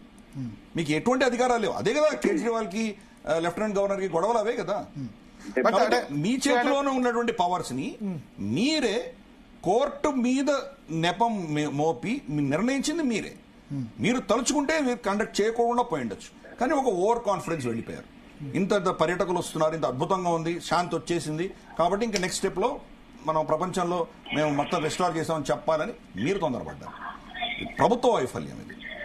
కోర్టు నేను తప్పు, కోర్టు ఏమి మీకు ఆర్డర్స్ ఇవ్వలేదు, కోర్టు మీకు సజెస్ట్ చేశారు. సజెస్ట్ చేసిన తర్వాత నిర్ణయం మీ చేతిలో. సాయి గారు ఏదో చెప్పాలనుకుంటాం. అంటే ఇందులో పాయింట్ ఏంటంటే కరెక్టే, ఇప్పుడు రెండు ఉన్నాయి ఇందులో. ఒకటి, ఎవరు సరే మనం బయట నుంచి వేరే వాళ్ళని తీసుకొచ్చి అక్కడ పెట్టి ఎంతకాలం నడుపుతాము అని కూడా అనుకుని ఉండవచ్చు. సో అక్కడే ఏదో మార్పు తీసుకురావాలేమో, ఇంకేదో అక్కడ డెవలప్మెంట్ అని ఇంకోటి అవుట్ రీచ్ పెంచారు కదా. ఇంతకు ముందుతో పోల్చితే అవుట్ రీచ్ పెంచారు. అక్కడే ఉన్న వాళ్ళతోటి దీని ఏమంటారు, ఈ తేనెకి సంబంధించి ఒక ఇండస్ట్రీయే డెవలప్ చేసే ప్రయత్నం చేశారు. కొన్ని ఈ యాక్టివిటీస్ నడుస్తున్నప్పుడు ఈవెన్ G20 సమ్మిట్ లాంటిది నిర్వహించాము. ఆప్టిక్స్ లో మనము కొంచెం సేఫ్ గానే ఉన్నాము అనుకున్న తర్వాత మేబీ ఈ నిర్ణయం తీసుకుని ఉంటుంది గవర్నమెంట్. బట్ ఎస్ కరెక్టే. ఒకటేంటంటే సిస్టమ్ వాళ్ళదైతే ఉంది మాట 100% కరెక్ట్. ఎన్ని మనము ఢిల్లీ నుంచి లేకపోతే ఇక్కడ నుంచి లెఫ్టినెంట్ గవర్నర్ హ్యాండిల్ చేయాలనుకున్నా, మాకు పోయినప్పుడు మనకు కనబడుతుంది కూడా అదే. ఆ మధ్యలో ఉన్న వాళ్ళు ఫుల్ బ్రెయిన్ వాష్డ్ వాతావరణం అక్కడ ఉంది. ఆ బ్రెయిన్ వాష్డ్ అంటే కొంతమంది అంటారు అక్కడ ప్రజల మనసుల్ని గెలుచుకోవాలి, ఎంత సెక్యూరిటీ భద్రత వల్ల సాధ్యం కాదు, ప్రజల మనసులను గెలుచుకుంటేనే సాధ్యం, లోకల్స్ ను మన వైపు తిప్పుకోవాలి, లోకల్స్ కాశ్మీర్ లో యాంటీ ఇండియా స్టాండ్ తో ఉన్నారు, అది ఉన్నంత కాలం ఏం చేయలేమంటారు. ఉన్న వాళ్ళు ఉన్నారు కొంతమంది. ఇప్పుడు జావేద్ బేగన్ ఉన్నాడు. నేను ఒక ఇంటర్వ్యూ తీసుకున్నా, ఆయనతోటి మాట్లాడాను. జావేద్ బేగన్ ఆయన అక్కడ అభినవ గుప్తుడి గుహని రివైవ్ చేస్తున్నాడు. ఈవెన్ గిరిధర్ గారు అక్కడికి వెళ్ళొచ్చా కూడా, నేను వెళ్ళలేకపోయాను. బట్ అట్లాగే మెరాజ్ మాలిక్ అని ఒక అతను ఉన్నాడు, యంగ్స్టర్ స్టూడెంట్, మంచి చదువుకొని వచ్చిన వ్యక్తి, అక్కడ పనిచేస్తున్నారు. ఇట్లా చాలా మంది ఉన్నారు పనిచేస్తున్న వాళ్ళు. షిరాజ్ జమీన్ అని ఒక అతను ఉన్నాడు, ఆయన కూడా ముస్లింసే. వాళ్ళు ఒక అతను అయితే నేను ఆశ్చర్యపోయాం. మేము బారాముల్లా లాంటి ప్లేస్ లో ఈవెన్ ఈద్ ముబారక్, మేము రంజాన్ టైంలో వెళ్ళాం, ఈద్ ముబారక్ అని చెబుతూ ఒక గ్రీటింగ్ కార్డు, దాని మీద కమలం గుర్తు. సో బారాముల్లా లాంటి ఒక ప్లేస్ లో కూడా ప్రచారం చేసుకుంటున్న వాళ్ళు ఉన్నారు. కాకపోతే ఏమైతుందంటే ఆ అవుట్ రీచ్ ఒకవైపు వెళ్తుంది, కానీ ఇలాంటి ఎలిమెంట్స్ కూడా అందులోనే ఇన్వాల్వ్ అయి ఉన్నాయి కదా. సో మనము ఈవెన్ దాంట్లో కూడా చూస్తాం, కాశ్మీర్ లో మన జెనోసైడ్ జరిగినప్పుడు కూడా పక్కింటి వాళ్ళే ఇన్ఫర్మేషన్ ఇచ్చిన సందర్భాలు కూడా ఉన్నాయి. అంటే ఇది ఎట్లాంటిదంటే చాలా పెక్యులర్ వాతావరణం. ఇప్పుడు మనం వెళ్ళామనుకోండి, మీరు ఎప్పుడైనా భరత్ గారు వెళదాం వీలైతే, నిజానికి అక్కడ ఎట్లుంటదంటే వాళ్ళు మాట్లాడేది చాలా అద్భుతంగా మాట్లాడతారు, ఎన్నో అద్భుతంగా మాట్లాడతారు. వన్స్ కెమెరా ఆన్ అయింది అనుకోండి, అసలు మళ్ళీ మొత్తం మాటలన్నీ మారిపోతాయి. సో కెమెరా ఆన్ అయితే వేరేలా ఉంటుంది, కెమెరా ఆన్ లేకపోతే ఒకలా ఉంటుంది. ఇంకొక పాయింట్ ఏంటంటే అక్కడ నుంచి చాలా ఇంటర్నేషనల్ ఆర్గనైజేషన్స్ కాశ్మీర్ మీద ఫోకస్ చేసి పనిచేసి ఉన్నాయి. బికాజ్ ఎందుకంటే దాన్ని మనం యునైటెడ్ నేషన్స్ తీసుకుపోయాం కదా. సో వీళ్ళకి ఏంటంటే ఆ మూడ్ లో ఉండడం వల్ల మనకు కొంత బెనిఫిట్ జరుగుతుంది అనేది గత 70 ఏళ్లలో ప్రూవ్ అవుతూ వచ్చింది కదా. సో యాంటీ ఇండియా లైన్ తీసుకుంటే మనకు కొన్ని శక్తుల నుంచి డబ్బులు వస్తాయనో లేకపోతే సపోర్ట్ వస్తుందనో ఇది ఒక వాతావరణం ఉంది. ఇది ఈ మధ్యనే కట్ చేసుకుంటూ వచ్చాం మనం. బట్ స్టిల్ కొంతమంది మైండ్ సెట్స్ లో అది అలాగే ఉంటది. ఇప్పుడు మీరు ఫర్ ఎగ్జాంపుల్ మేము మన దాంట్లో ఇప్పుడు చాలా ఇందాక అన్నారు కదా, జమ్మూలో యాక్టివిటీ విపరీతంగా పెరిగింది. నిజానికి కాశ్మీర్ కంట్రోల్లోకి వచ్చింది ఒక రకంగా, బట్ జమ్మూలో యాక్టివిటీ విపరీతంగా పెరిగింది. మళ్ళీ జమ్మూలో పీర్ పంజల్ మౌంటైన్స్, అక్కడ అది లాస్ట్ ఇయర్ అయితే చాలా కనీసం ఒక 1 month వరకు అనుకుంటాను ఆల్మోస్ట్ ఆ టెన్షన్ వాతావరణమే నడిచింది, నా సబ్జెక్టివ్ కరెక్షన్. సో ఇది ఒక్క ఇష్యూ కాదు సార్, ఇది నిజంగా ఇది ఒక సివిలైజేషనల్ వార్ నడుస్తోంది. 100% సివిలైజేషనల్ వార్. ఇది పాకిస్తాన్ అనే ఎంటిటీ దాన్ని ఏమంటారు, అది దేశం కంటే కూడా దాన్ని ఒక కొంతమంది కోసం ఏర్పడ్డట్టుగా ఉంది. ఆ వ్రణం, ఆ పుండు మానడానికి ఇంతకాలం పట్టింది, ఎవరు ప్రయత్నాలు చేయలేదు. ఈ మధ్య కాలంలో ప్రయత్నాలు మొదలయ్యాయి కాబట్టి maybe it will take some time. Giridhar గారు, మళ్ళీ సర్జికల్ స్ట్రైక్స్ ఆ దిశగా వెళ్ళొచ్చా? కేంద్ర ప్రభుత్వం ఆ దిశగా ఆలోచన చేయొచ్చా? అంటే గతసారి సర్జికల్ స్ట్రైక్ చేస్తే మనకి ఏం దానివల్ల లాభం ఏం వచ్చింది? ఏం చేసినా, మీరు ఏం యాక్షన్ చేసినా దానికి కొంత లిమిటెడ్ ఎఫెక్టే ఉంటుంది. అది సంవత్సరం 2 సంవత్సరాల తర్వాత దానిని ఎలా కౌంటర్ చేయాలి అన్న దిశగా పాకిస్తాన్ మళ్ళీ ఇంకో ఎత్తుగడ వేస్తుంది. వీటన్నిటికీ లిమిటెడ్ రెస్పాన్సెసే ఉంటాయి మనకి. అప్పుడు ఏం చేసాం, మనం ఊడి సర్జికల్ స్ట్రైక్ చేసాం. తర్వాత ఏమైంది, మళ్ళీ పుల్వామా అయింది కదా. పుల్వామా అవ్వగానే మనం మళ్ళీ బాలాకోట్కి వెళ్ళి కొట్టొచ్చాం. ఇన్ఫాక్ట్ ఇంటర్నేషనల్ బార్డర్ దాటి వెళ్ళి కొట్టొచ్చాం. ఏమైంది దానివల్ల? ఏమైనా అయిందా? ఏం అవ్వలేదు కదా. ప్రపంచం వాళ్ళని ప్రశ్నించలేదు. మనకేమో ఏదో ప్రతీకారం తీసుకున్నాను, మనకు శాంతి వచ్చేసింది, మర్చిపోయింది దాని గురించి. మళ్ళీ ఇప్పుడు చేశారు, మళ్ళీ వెళ్ళి కొట్టొస్తారు. ఏమవుతుంది అది? కొంతమంది అంటారు ఈ సెక్యూరిటీ ఫోర్సెస్ అన్ని విత్డ్రా చేయండి, కాశ్మీరీ ప్రజల మనసును గెలిస్తే ఇదంతా సాధ్యం కాదు. ఆ వేలో ఏదైతే కమ్యూనిస్ట్ సంబంధించిన థియరీ ఉందో అది కరెక్టా? అంటే దాంట్లో 2 అంశాలు ఉన్నాయి. ఒకటి, మనలో ఉన్నట్టు తప్పు, మన దేశం, మన భారతదేశం, మన ప్రభుత్వంలో ఉన్నటువంటి మేజర్ తప్పు ఏంటంటే, ఒక సివిలైజేషన్, సాంస్కృతిక పరమైనటువంటి అంశాన్ని మనం హ్యాండిల్ చేయడానికి అడ్మినిస్ట్రేటివ్ రెస్పాన్స్ ఇస్తున్నాం మనం. ఓకే, అక్కడ ఉన్నది ఇస్లామిక్ జిహాదీ టెర్రరిజం నడుస్తోంది అక్కడ. మనం ఏం చేస్తున్నాం, అడ్మినిస్ట్రేటివ్ మెషర్స్ చేస్తున్నాం. వాళ్ళని మనసులు గెలుచుకోవాలి కాబట్టి ఆర్మీని తగ్గించేస్తే గెలుస్తాము. ఇవన్నీ కూడా ఏంటంటే అడ్మినిస్ట్రేటివ్ రెస్పాన్సెస్. మీరు మన సరిహద్దులు వెళ్ళి చూసారంటే, పాకిస్తాన్తో సరిహద్దులు కానీ బంగ్లాదేశ్తో కానీ సరిహద్దులు మీరు చూసారంటే మొత్తం ఫెన్సింగ్ వేసుకొని మన సైడ్ కూర్చున్నాం మనం. ఇన్ఫాక్ట్ ఎల్ఓసి లైన్ ఆఫ్ కంట్రోల్కి వెళ్తే కనుక లైన్ ఆఫ్ కంట్రోల్ మీద ఫెన్స్ ఉండదు. ఒక్కోసారి 1 కిలోమీటర్, 2 కిలోమీటర్, 10 కిలోమీటర్ల వెనకాల ఫెన్సింగ్ ఉంటుంది మనకు. ఫెన్సింగ్ మన సైడ్ వేసుకున్నాం మనం. వాళ్ళ సైడ్ ఏం ఫెన్సింగ్ ఉండదు, ఒక్క మనిషి కూడా కనిపించరు అక్కడ. కానీ ఎప్పుడో 2 నెలలకో 3 నెలలకో ఒకసారి అక్కడి నుంచి వస్తాడు అని చెప్పి మన పిల్లలు 24 గంటలు గన్లు పట్టుకొని రాత్రి పగలనక తిరుగుతున్నారు, వర్షాలు ఎండల్లో తిరుగుతున్నారు. అంటే మన దరిద్రం, మన దౌర్భాగ్యం ఏంటంటే, మన మినిస్ట్రీ పేరే ministry of defence. Defensive mind set మనకుంది కాబట్టి. ఆఫెన్స్ కాదు, మీరు అంటారు అనుకున్నాను, వెయిట్ చేస్తున్నాను నేను. డిఫెన్స్ కి ఆపోజిట్ ఆఫెన్స్ కాదు, డిఫెన్స్ కి ఆపోజిట్ సెక్యూరిటీ. సెక్యూరిటీ, దీన్ని డిపార్ట్మెంట్ ఆఫ్ నేషనల్ సెక్యూరిటీ అని డిక్లేర్ చేయాలి. సెక్యూరిటీ అంటే అప్పుడు ఏమవుతుందంటే, వాడు మన దేశంలో రావడానికి 10 సార్లు ఆలోచన చేయాలి. పాలకోట్ల చేసిన తర్వాత, మనకు పుల్వామా ఊడి అటాక్స్ చేసిన తర్వాత వాడికి మెసేజ్ వెళ్ళింది. అందుకనే గణనీయంగా ఇన్ఫిల్ట్రేషన్ తగ్గిపోయింది. కానీ నెక్స్ట్ టైం మనం ఏమైనా దాడి చేస్తే దానికి కావాల్సినటువంటి ప్రికాషన్స్ వాడు అన్ని తీసుకున్నాడు కాబట్టి ఇప్పుడు మళ్ళీ ట్రై చేస్తున్నాడు. ఏం చేయాలి మీరు? వాడికి వాడి కాస్ట్ ఇంక్రీజ్ చేసే దిశగా మనం ప్రయత్నం చేయాలి. సో మీరు అన్నటువంటి ఆ పరిస్థితి ఏదైతే ఉందో అక్కడ, ఎస్, నేను కూడా ఒప్పుకుంటాను, దీనికి మనం అంత సెక్యూరిటీ పెట్టాల్సిన అవసరమే లేదు మనకి. మనం ఎక్కడ సెక్యూరిటీ పెట్టాలంటే, శత్రువు మన దగ్గర కన్నెత్తి చూడడానికి భయపడే అంత సెక్యూరిటీ మనకు కావాలి. వాడు ఈజీగా ఎప్పుడు కావాలంటే అప్పుడు వస్తున్నాడు. వాడు వచ్చాడు కాబట్టి వాడిని వెంటాడుతున్నాం. వాడిని చంపిన తర్వాత ఏం చేస్తున్నాం మనం? ఒక మౌల్వీని పిలిపించి వాడికి చాలా మర్యాద ఇచ్చి వాడిని ఏదో తీసుకెళ్లి ఖననం చేసేటప్పుడు వాడిని జనాజా చదివి ఇస్లామిక్ పద్ధతుల్లో వాడిని ఖననం చేస్తున్నాం. టెర్రరిస్ట్ అన్న వాడికి ఏం మతం ఉంది? మన సోకాల్డ్ సెక్యులరిస్ట్ అందరూ చెప్తారు కదా, టెర్రరిజంకి మతం అంటగట్టకండి మీరు అని చెప్తారు కదా. వాడు ముస్లిమే కాదు. వాడిని తీసుకెళ్లి పాకిస్తాన్ లైన్ ఆఫ్ కంట్రోల్లో వాళ్ళ బంకర్ నుంచి చూస్తుండగా వాడి శరీరాన్ని తగలబెట్టండి మీరు. Asymmetrical war. అటు నుంచి ఒక్కడు రాడు. వీడు ఎందుకు ఆత్మాహుతి చేసుకోవడానికి వస్తున్నాడు ఇక్కడికి? ఎందుకంటే వాడి నమ్మకంలో ఇక్కడ చచ్చిపోతే కనుక 72 మంది కన్య పిల్లలు దొరుకుతారు అక్కడ జన్నత్లో అని వస్తున్నాడు. కానీ వాడి శరీరం కాలిపోతే వాడికి ఆ జన్నత్ రాదు వాడికి. కాబట్టి వాడిని తగలబెట్టారు, ఒక్కడిని తగలబెడితే ఇంకెవడికి రాదు కదా, ఎవడు రాడు. అసిమెట్రికల్ వాడిని అసిమెట్రికల్గా ఎదుర్కోవాలి. మనం ఏం చేస్తున్నాము, వాడు మన మీద ఉగ్రవాదం చేస్తుంటే మనం చాలా రూల్స్ ప్రకారం మనం వెళ్తున్నాం. ఈ యుద్ధం ఎప్పుడు గెలవలేం మనం. మనకు ఇది యాక్చువల్గా పెషమర్గా, నేనేదో కొత్తగా చెప్తున్నటువంటి విషయం కాదు. ఐసిస్ మొత్తం ఇరాక్లో వాళ్ళు పేటరైపోతున్నప్పుడు అమెరికా మొత్తం అలైడ్ ఫోర్సెస్ వీళ్ళందరికీ యుద్ధం చేసినా వాళ్ళని ఓడించలేకపోయారు. ఐసిస్ మొత్తం ఆ ప్రాంతం అంతా వాళ్ళు కబ్జా చేసుకున్నారు, సిరియాను తర్వాత ఇరాక్, సగం ఇరాక్ని. అప్పుడు ఎవరు ఓడించారు తెలుసా వాళ్ళని? స్త్రీలు ఓడించారు. ఓకే. పెష్మెర్గా అన్నటువంటి సైన్యము, యజిడి అమ్మాయిలు, వీళ్ళు వెళ్ళి, అది కూడా మామూలు బుల్లెట్స్ కాదు, వీళ్ళ దగ్గర ఒక స్పెషల్ గన్స్ ఉండేవి, అది ఫైర్ చేస్తే కనుక ఆ వ్యక్తి శరీరం కాలిపోయేది. ఆడవాళ్ళని అంత దూరం చూడగానే వీళ్ళు పారిపోయేవాళ్ళు.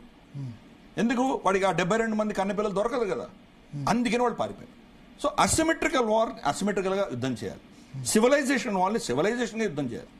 కెప్టెన్ గోగోయ్ వాడిని మన జీప్ మీద కట్టేసి తీసుకెళ్ళినప్పుడు స్టోన్ పెల్టర్స్ ని ఎలా అయిందో మనం చూసాం మనం. కాబట్టి వీళ్ళకు రూల్స్ పాటిస్తే కనుక అవ్వదు. మానవ హక్కులు రూల్స్ అనుకుంటే కనుక అవ్వదు. మనుషులకు మానవ హక్కులు కానీ ఉగ్రవాదులకు మానవ హక్కులు ఏంది? కాబట్టి మనం అలా ఉన్నంత వరకు మనకు ప్రాబ్లం అది. మన మినిస్ట్రీ ఆఫ్ నేషనల్ సెక్యూరిటీ అవ్వాలి. నేషనల్ సెక్యూరిటీ ఎక్కడ ఉంటుంది? వాడు ఇక్కడ వస్తే వాడిని ఎలా ట్యాకిల్ చేయాలో మనం చేస్తాం. వాడు రాకముందరే వాడు మన మీద కన్ను వేస్తే అక్కడికి వెళ్ళి ఏం చేయాలో చేస్తాం మనం. మన సెక్యూరిటీ కోసం ఏమైనా చేస్తాం. కాబట్టి మన అప్రోచ్ వేరేగా ఉంటుంది. ఆఫెన్స్ వాడికి ప్రతిసారి యుద్ధం చేసుకోకర్లేదు మనం. కానీ అక్కడ మనకు వ్యతిరేకంగా ఉన్న శక్తులు అక్కడ వాళ్ళు సురక్షితంగా ఉండకుండా ఉండే దిశగా మనం తీసుకెళ్ళాలి.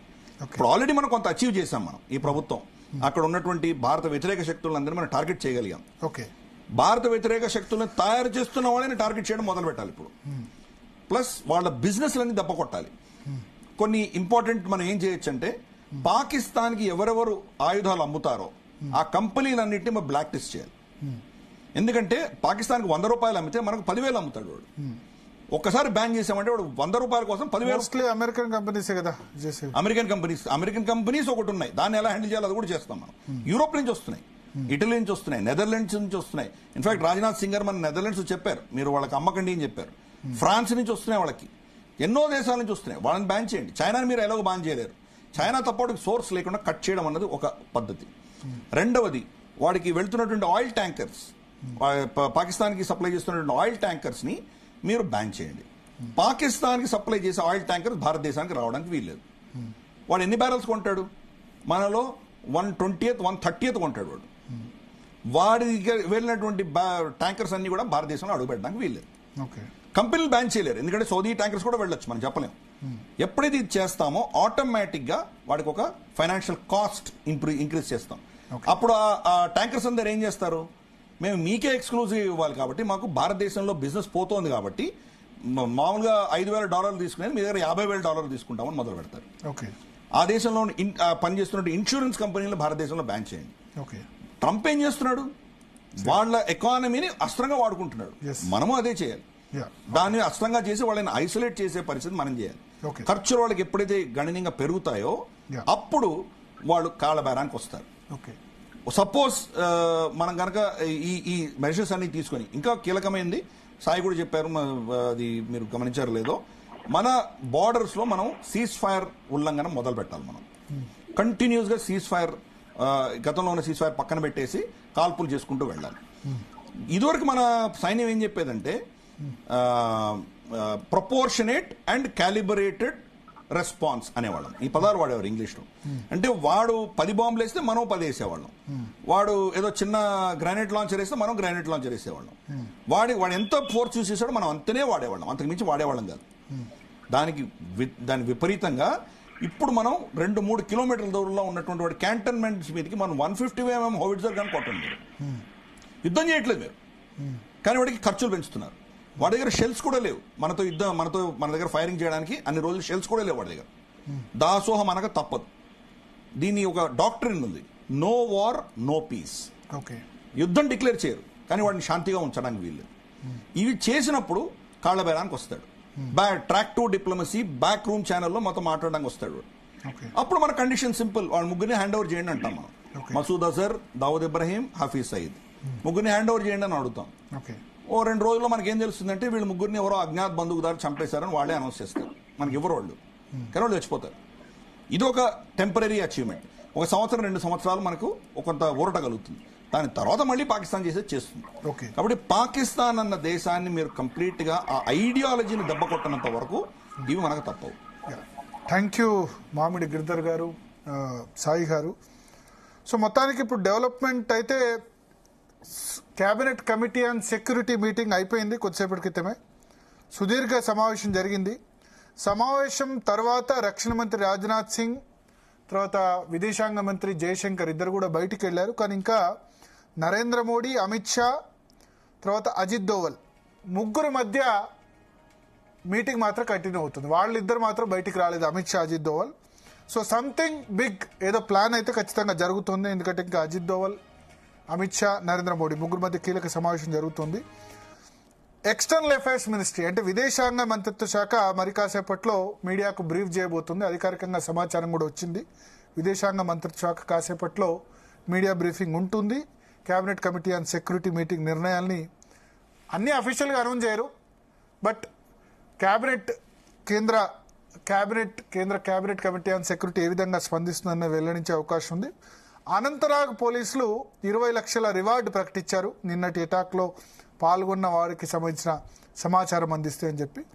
సో ఓవరాల్గా మోడీ ల్యాండ్ అయిన వెంటనే ఇప్పుడు cabinet committee on security meeting పెట్టారు. ముఖ్యంగా కేంద్ర ప్రభుత్వం అయితే చాలా గట్టిగా సీరియస్గా తీసుకున్నట్టే కనిపిస్తుంది. ఎట్లా దీనికి ఏ విధంగా జవాబు చెప్తారు ఒకటి. రెండవది, ఆ ఉగ్రవాదులు నిన్న ఎవరైతే ఈ దాడిలో పాల్గొన్నారో వాళ్ళని పట్టుకోవడం సంబంధించి వాళ్ళని తగిన విధంగా వాళ్ళకి రెస్పాన్స్ ఇవ్వడం, ఫిజికల్గా పట్టుకోవడం లేకపోతే కాల్చి చంపడం, దాని మీద కూడా సీరియస్ యాక్షన్ ఉండేటట్టే మనకు కనిపిస్తుంది.